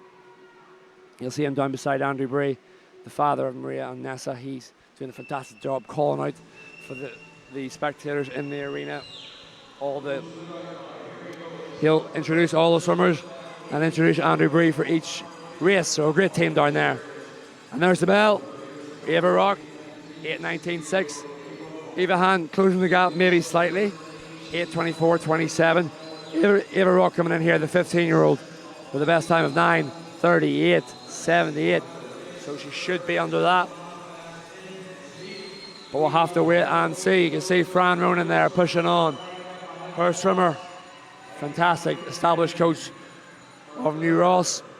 Been around for a very long time, really respected.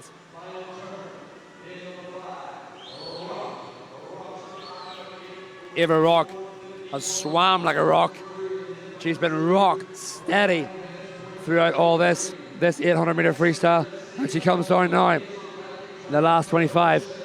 The whole way through. Ava Rock, 5:25 to go, and let's keep an eye on the clock. Her best time is 9:38. That's the time she wants. She doesn't want to do 16 lengths and turn around and not see a personal best time. Absolutely not. Ava Rock coming into the finish now. She's going to be sub 9:30. Yes, she is. Ava Rock, 9:28.69. Over the Hand, 9:44 is her best. She's going to get a best time as well. Eva Hand, 9:35.90. Good swim for Eva Hand. Big battle for third.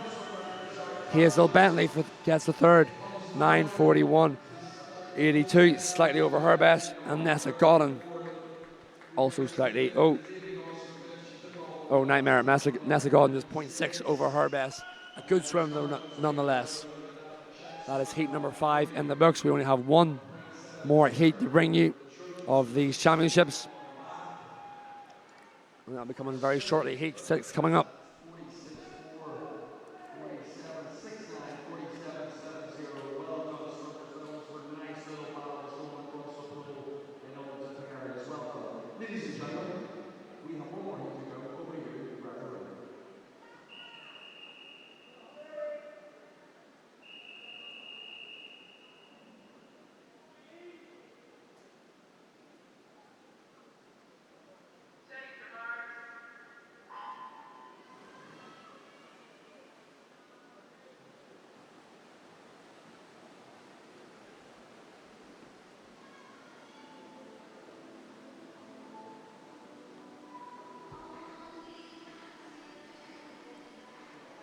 So into the water. Final heat of the entire championships. The women's 800 meter freestyle, heat number 6. So this is where the medals will be decided, folks. That's something I should mention. Heat declared winner. So this is the fastest heat of that. We have Rebecca Friel being the fastest qualifier in the middle. So the first medals of Sunday, day 5, will be decided right now. So don't go anywhere. Let's go through the field. Jessica Purcell is in lane number 0. Erlingus. Hannah O'Connor, National Centre Limerick swimmer, goes in 1. The New Ross swimmer, Ruth Kelly, in 2. Ella Carroll, 3. Rebecca Friel, the Trojan swimmer, the 17-year-old, with an entry time of 9:09.12, is in 4. Eve Leloup, the Swim Belfast swimmer, goes in 5. Holly McInerney goes in 6. Jessica Ralston, Lisburn, 7. No swimmer in 8. And then Katie Prunty goes in 9.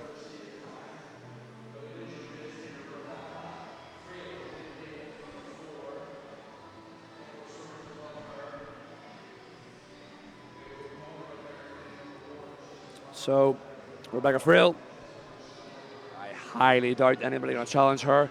I would love that. I would love that to be a race for the gold medal here. But I don't know if there will be. Fantastic race earlier. I spoke about it a few heats ago.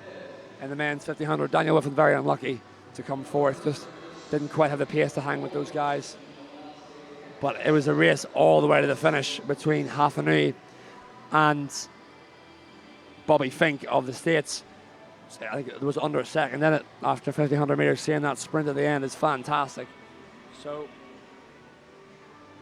I don't think we're going to see that here as the music blares out in the National Aquatic Centre, creating a wee bit of atmosphere. So Rebecca Friel at the minute, comfortably clear. 2 above her is the Temple Oak swimmer. That's Holly McInerney. And a little bit of a battle for third then between lane number 3, Ella Carroll, and in lane number 5, Eve Leloup. Hope I'm pronouncing that right. Or Leloup, maybe. So Friel will have some stopping, to be honest. I don't really think they're going to catch her.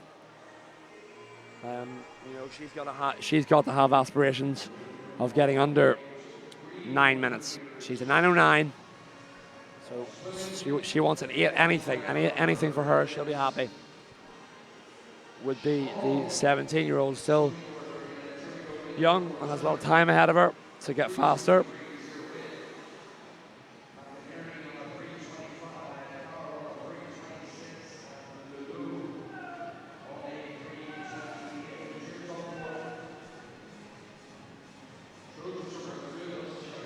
So here comes, a bit of a battle now for second, actually.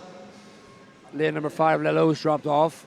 She doesn't seem to be able to hang with the pace. The pace seems to have slightly upped, ever so slightly. And we're going to find out very shortly what's going to happen. Frail not having it all their own way. They're hanging in there, McInerney and Carroll.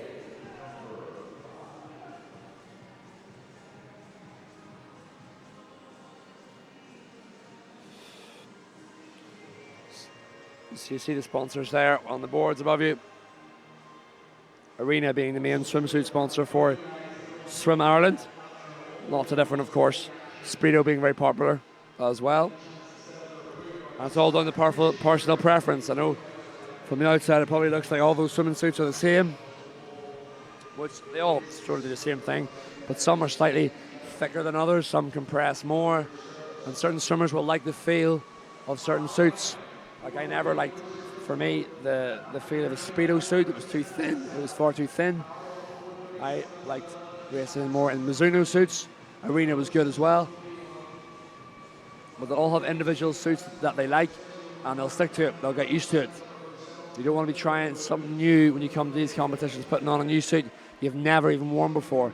Different wearing a new suit of a style you've worn before, you know the fit. But you don't want to wear something brand new. I remember I turned up to a competition once with a brand new suit, never wore it before, couldn't wait to try it on, this great suit, and dove in and it filled up at the back. Water, as soon as I dove in, filled up right down my bottom, and I was like, oh, race over, brilliant. And I swam all right, but it slowed me down massively. So never did that again. That was a bad way to learn. But I tell you what, though, Rebecca Frail slightly being reined in, ever so slightly. So she needs to pick it up slightly. She's repping a 35.9, whereas the other two, McInerney and Carroll, are 35.3s. So she needs to be a little careful. Coach on deck there, pushing on, telling her to get a move on. Don't let those others catch up. So at the minute, folks, I'm loving this. And I think everyone else is, apart from any Trojan fans out there. But they're slowly catching her. Lane number 3's picked up the pace. Ella Carroll, National Centre Limerick, wants a piece of the action. She's a 35.0. I don't know what's happening to Frail here. 36.3. She's beginning to really hurt. Maybe she's got more in the afterburners. Coach Sweeney pushing on McInerney, saying it's good. Your pace is good. Hang tight. So very smart indeed from Ella Carroll, sitting right on the lane rope now. She's beginning to really, she smells blood big time. She smelled it from afar. She smelled it from about 400 meters in. And now it's very tight. This is a race. Fantastic. We've had to wait a long time for a race in the 800, but we're getting one now in the gold medal match. Here we go. 200 meters to go. Frail trying to hang tough. Has she lost the pace? Has she lost her legs? We'll find out. The National Centre Limerick swimmer is picking up the pace, as is the Temple Oak swimmer, Holly McInerney. It's going to be extremely hard to call. It's going to take a sub 9 minutes, hopefully, to take the win. I'd love that as well. 150 meters to go. Frail loses the lead for the first time in the whole race at 6:50. It's Carroll who takes the lead. She's a 34.8. Has she gone too early? That could be a thing. Has she started to sprint a little bit too early? Is she going to get to this turn here, the 100 meter mark, and have gone too early? This is going to be a great sprint for the finish. The rate of McInerney hasn't gone up yet. Take a look at their legs. It's very hard to call.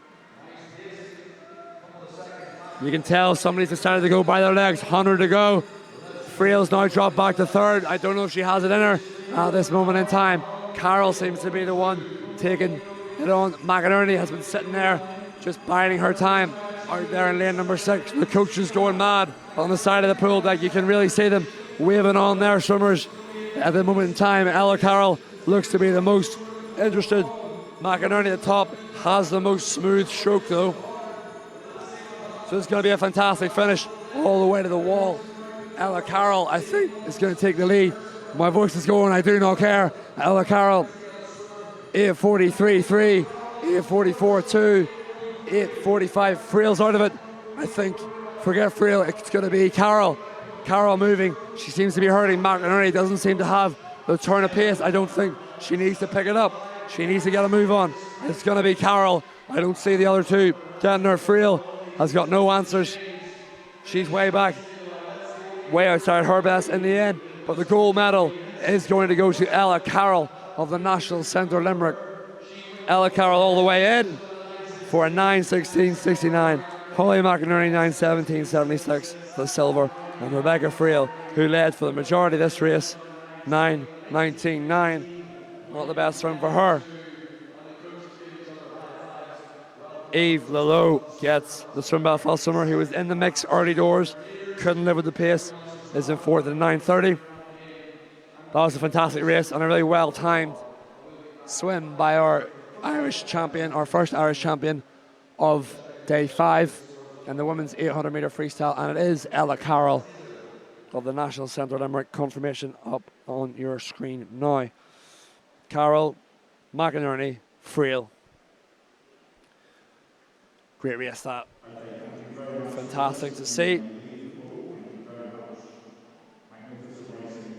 So that concludes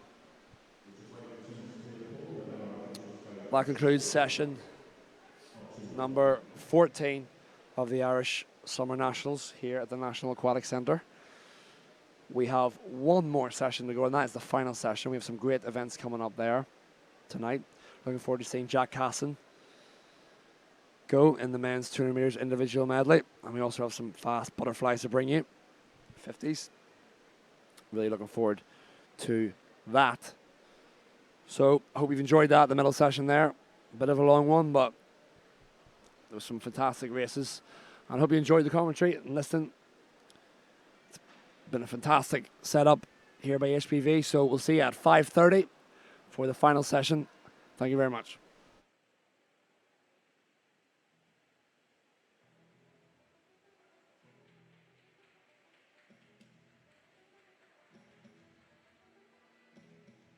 There's just one swimmer climbing out of the pool.